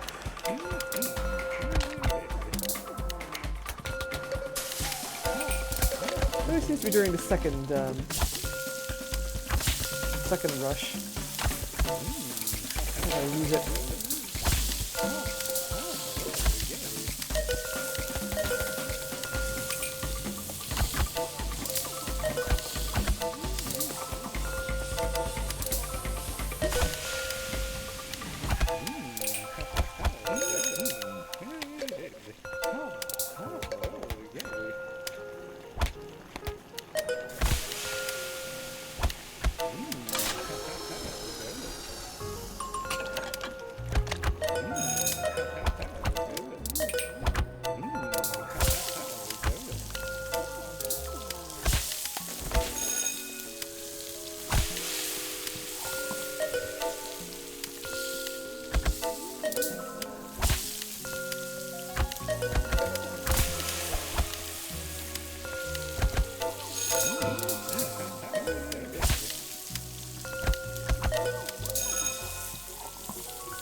So much ice cream. So many cones.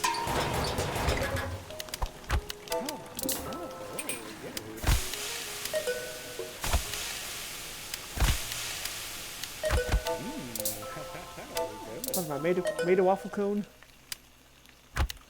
Apparently I am.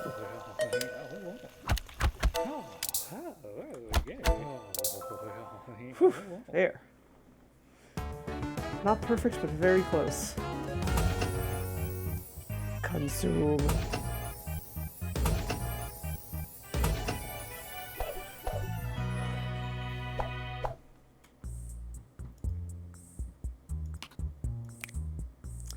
All right. In the HPS, lot number 3668, Pumped Up Kicks. Recovered on a diving expedition to explore the sunken ruins of Florida, pumped up kicks like these were once worn by all the cool kids as a symbol of status and indifferent parents. This particular pair shows traces of having been drawn on extensively with ballpoint pen, indicating that the wearer was an adolescent tortured artist who wanted to feel like they had some place in the universe. However, these markings were unceremoniously removed during restoration. Message from the future: Cat Uprising. At exactly 5:38 p.m. next week, Monday, a newly born litter of cats will become self-aware in Oakland. This particular litter will grow up to learn the value of human life, which it turns out is very little. I need you to get over to Oakland, find them, and prevent them from ever gaining consciousness. You should be able to track them down by their owner's name, Supreme Mother Wanda, known in your time simply as Wanda Filk. I've done thorough research and speculation, and I believe that their cognizance can be averted if you distract them with a piece of string at the aforementioned time. In Wanda we trust, Glaxel Miller. Yes, that is true. In Cook Serve Delicious 3, you play in a food truck. I don't know how that actually... I don't know what that entails as far as gameplay is concerned, but I'm very interested to find out. Butterfly. I was walking into work yesterday when a bright blue butterfly crossed my path. I stood and watched in awe as its beautiful wings fluttered about, glimmering in the dewy sunlit morning.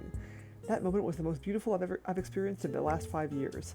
Instead of coming to work, I returned home, wrapped myself in a cocoon, and stayed there until this morning when I emerged feeling completely transformed.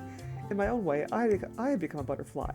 I have reached my next stage, and I am more beautiful now than I was before. This is me giving you my 2 weeks notice. Shayla, extension 4697. Well, goodbye, Shayla. Best of luck to you in your future endeavors as a butterfly.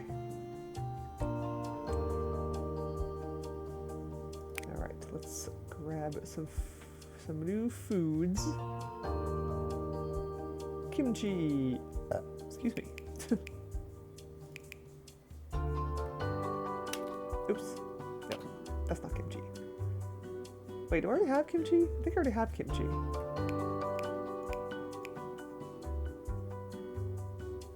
I do. Kimchi is a staple of Korean cuisine and is held in a similar regard in Korea as ketchup in the United States, origin Korea. As ketchup in the United States, maple syrup in Canada, and fairy bread in Australia. As the national food of South Korea, kimchi has been served in space and war.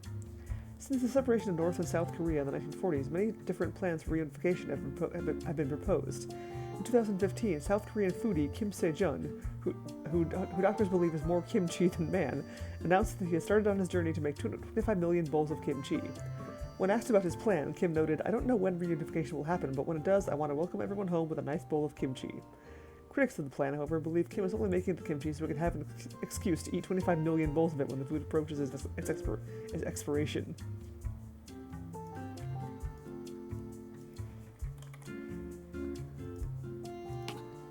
Okay, and I already have onigiri. Origin Japan. Onigiri is a Japanese food made with rice wrapped in seaweed and served with a variety of toppings. Originally, there were 151 different varieties of onigiri available, causing many to attempt to eat them all. As time went on, more and more varieties were added. Many, however, felt the later varieties lacked the creativity of first-generation onigiri. Some have countered this, noting there was nothing creative about putting 6 eggs together and calling it onigiri. Despite these debates, onigiri has only grown in popularity and today is one of the most profitable foods in the world. Also, that's clearly a jelly donut.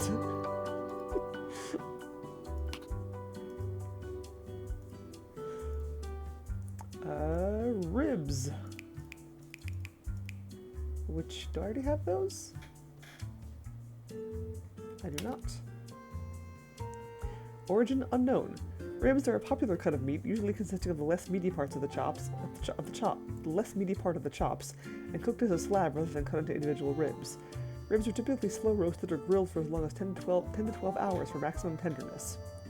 After preparing, the ribs are then typically torn apart by hand in a messy fashion so as to remind the eater of their humble origins as hunter-gatherers who had not yet invented silverware, which is why they are typically served with wet naps. Competitions are often held to see who can eat ribs the sloppiest, with notable 2-time winner Nick Quack from Australia managing to somehow get more barbecue sauce on himself than was originally present on the ribs he was given. That is impressive.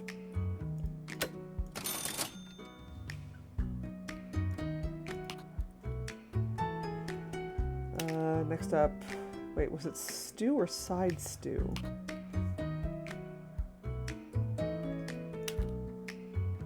Well, I think it just says my thing says stew, so it's probably just regular stew, not side stew. All right then. So we just did my restaurant, so let's go to Planet Blue. All shiny and new. While most people are concerned with keeping the planet green, at Planet Blue we look at things a different way, the correct way. Our planet is mostly blue and wants to stay blue, and that's why Planet Blue celebrates organic and fresh food from all over the blue world. Come and enjoy our signature dishes that combine high-end flavor with mainstream appeal, all while receiving the latest updates about impending flood zones across the globe. All of our locations are conveniently located on the upper floors of very high buildings, just to be safe. Planet Blue, we care more than everyone else. Ooh, we have Japanese crepes, which is fun to make. What is that? That's the something or other salad. It's got fruit in it. Oh, I forget which salad that is. It's not fruit salad, it's like something else. garden salad, although I don't think that's the name. Meatloaf, which I think I already have. Yes. Croissants. I already have those too. Yes, I do. Specialty fries. Yep. Peas. I do not have peas. Tea and horchata. Hot tea. Yes, okay.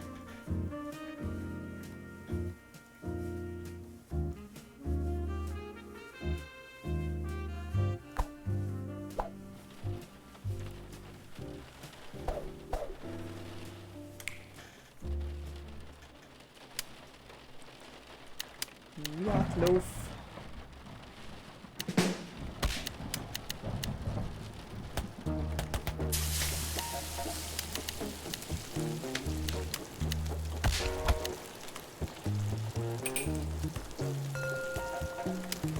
Organic salad, okay. Hold on, let me fix that.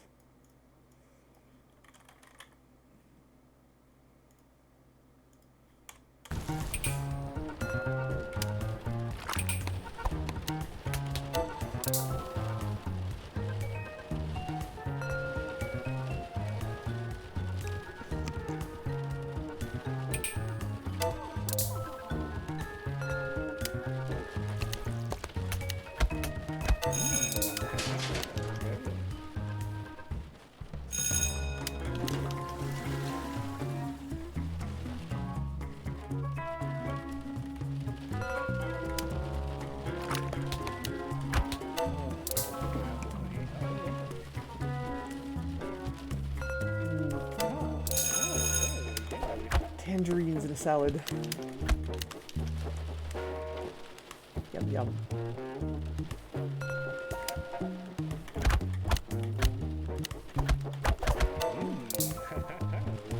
Oh man, I miss being able to get Japanese crepes easily too.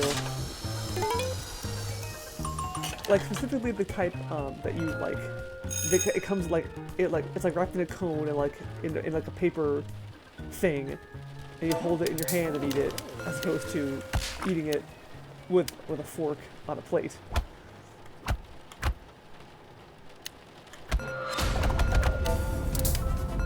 Back when I lived in San Francisco, I would go to Japantown most weekends. That was like my weekend thing. Was that I would go to Japantown and like sometimes I'd go see a movie, or I'd like just go to Kinokuniya, the bookstore, buy some manga, pick up some Japanese junk food at some store or other. But yeah, like in the Kinokuniya building, there was a place, I forget what it was called, but it like sold like traditional Japanese crepes, like of this style. And oops, oh no, nope, that was wrong. Shit, I messed up. I blame nostalgia. But yeah, I would go there and get crepes sometimes, and they were really good.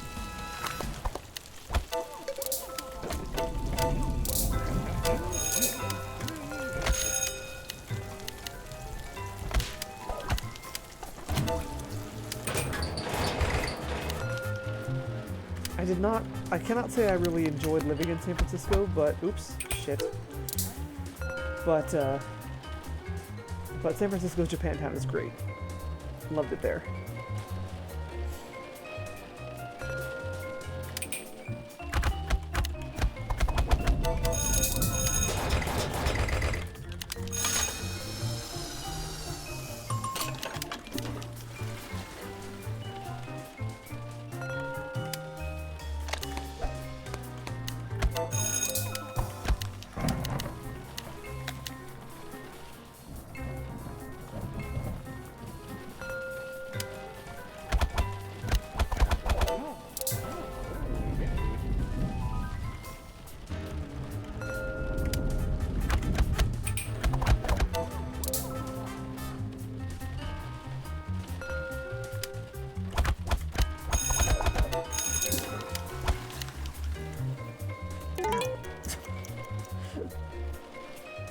Scratched my face a little too hard there.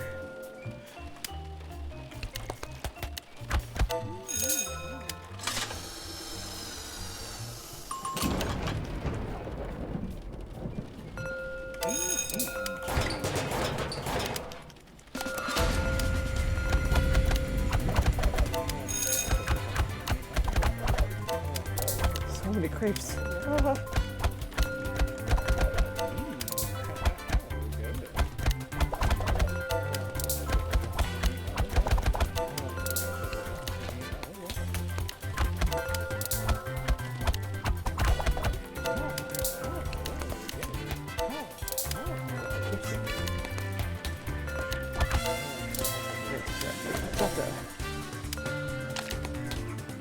No, double avocado and salad. No. I'm not sure what it was. Might have been cucumber? Let me take a look. Oops. Oh no, that was right.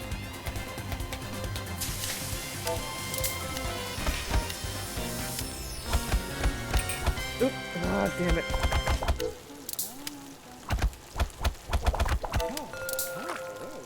Oh, it might have been apples. Yeah, I think it was apples.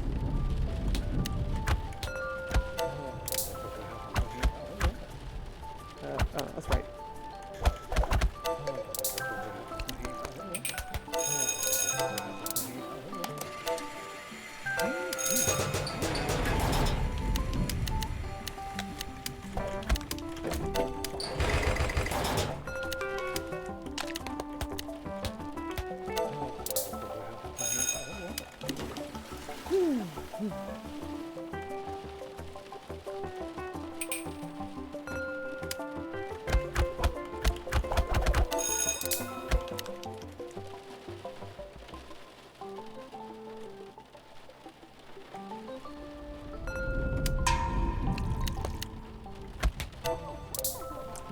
Cranberries. Dried cranberries in salad is awesome too. Basically any fruit in salad is pretty much guaranteed to make you like it, unless it's grapes. I don't really like grapes. But, like, pretty much any other fruit, I'm into it.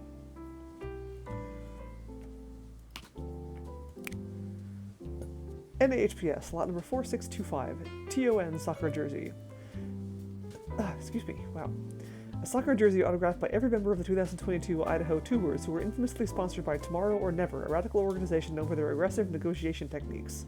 Though the TON organization went defunct in 2028 after investors demanded profits tomorrow or never, the Tubers went on to win the championship the following day. Wise Words with Bronco Muesli, number 42. A picture is worth 1,000 words, unless it's a picture of text less than 1,000 words in length. Wise words indeed. Pizza in the lunchroom. Come and get it. Half is vegetarian, the other half is for meat lovers. For vegans and lactose intolerants, I ordered a separate vegetarian pizza without the cheese. For celiacs, I ordered another one without the crust that's just a pile of cheese and meat. If you're a vegan, lactose intolerant celiac who is allergic to nuts, I ordered a special pizza just for you that's a pile of vegetables in a pizza box. I think it's still technically a pizza and not a salad because you still have to eat it with your hands. Enjoy! I mean, good on this person for thinking of all that. Okay, looks like I have time for about one more day. So, let's see. I think, could I not afford stew, I don't think. Oh, nope, that's the side stew. That's the stew. Yeah, no, I can't afford it yet. Okay.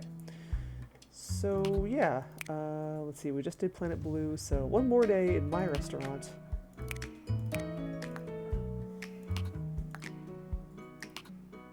And yeah, let's go.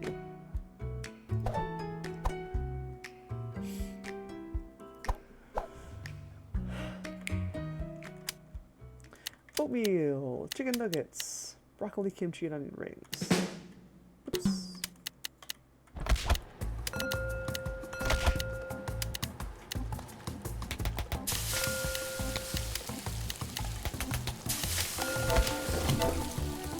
Oatmeal. Love oatmeal.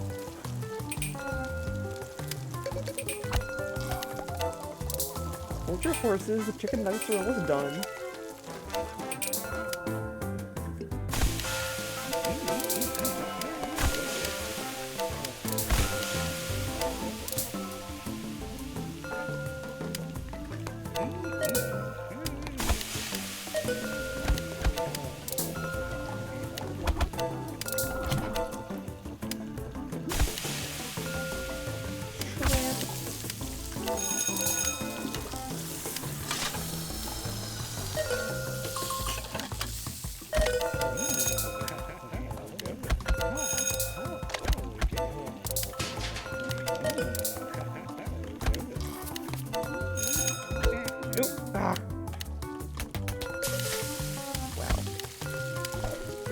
Not get a perfect on my last day of my stream. Oh well. At least I messed up early.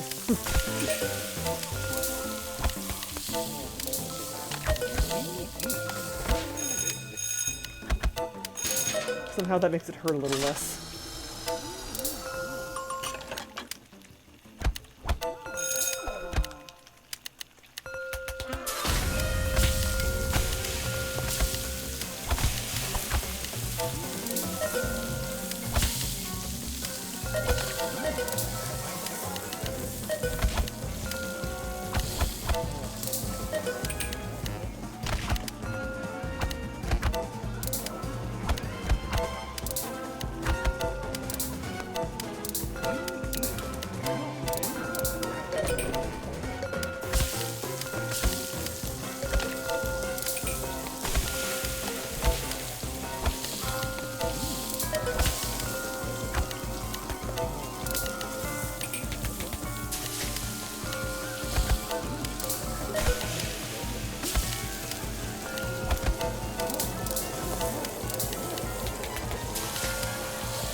Add the actual protein in there, not just a plate full of sauce and vegetables. Or sauce and one vegetable.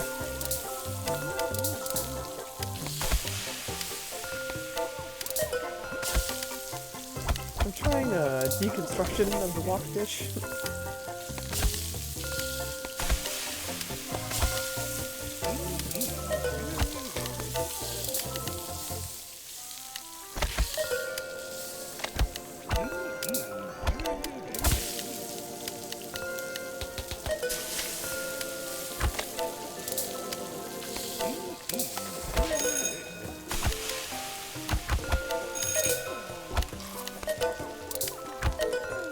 What? What did I do?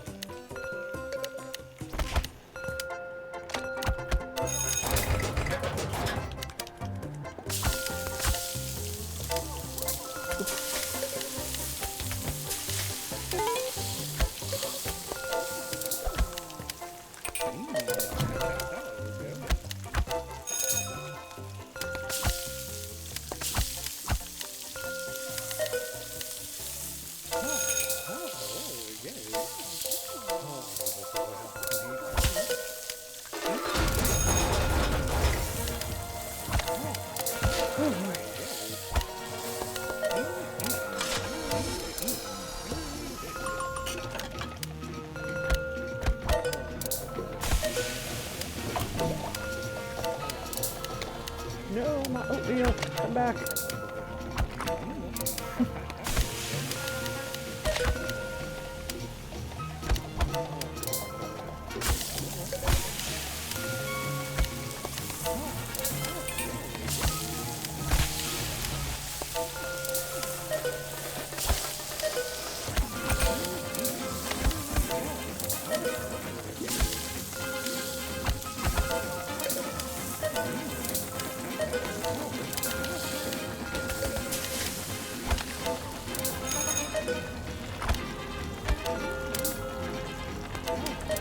be cool if this game had like a, I feel like I've mentioned this before, or suggested this before or something. If these games had like a Papers, Please style printout thingy that shows you what you did wrong when you did it wrong. Oops. I know what I did wrong there. I sent this too soon.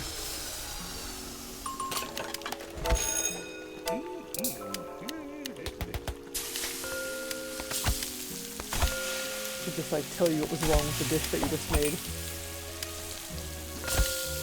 so that you can identify your problem areas and work on improving them in the future. But at the same time, it also might be hard to read that kind of thing in the heat of the moment.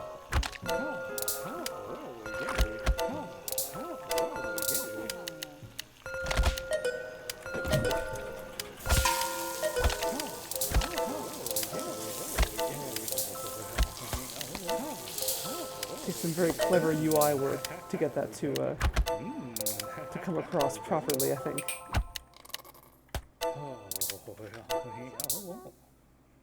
Alright. Well, that wasn't a perfect day, but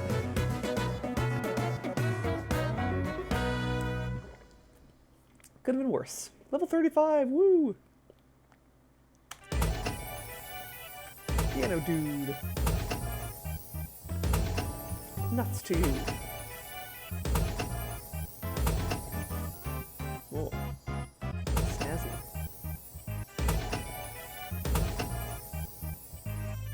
That's cool. Brushed steel. Hehe, cute. Vino Marsala.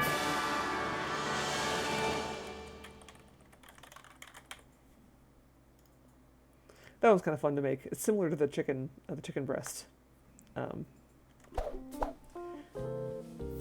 but slightly different. All right, cool. That will be all for now. I'll save the emails and the food buying for next time. So yeah, tomorrow will be more Recettear. I have made a terrible mistake in Recettear. I'll tell you all about it tomorrow. It involves my save file.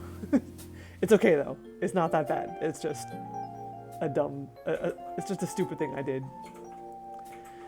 But it's okay. Not the end of the world. We're fine.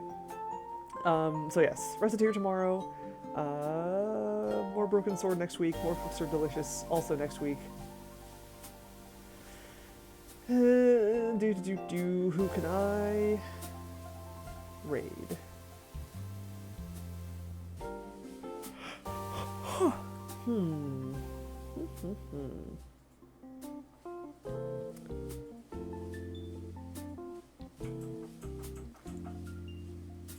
Let's see. Give me a sec.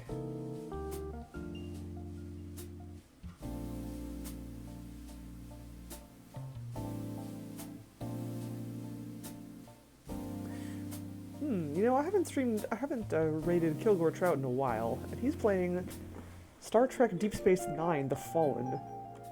Star Trek games are always interesting in one way or another. I'll send you over to him. I'm actually not familiar with that one. I'm not familiar with most Star Trek games, to be honest. I know there's some point-and-click adventures, and I should really play those at some point. That would be cool. But, yes, so I will see you guys tomorrow. Take care. Thank you for coming by. Go have a snack if you're hungry after watching this stream. And, yeah. See you around. Good night.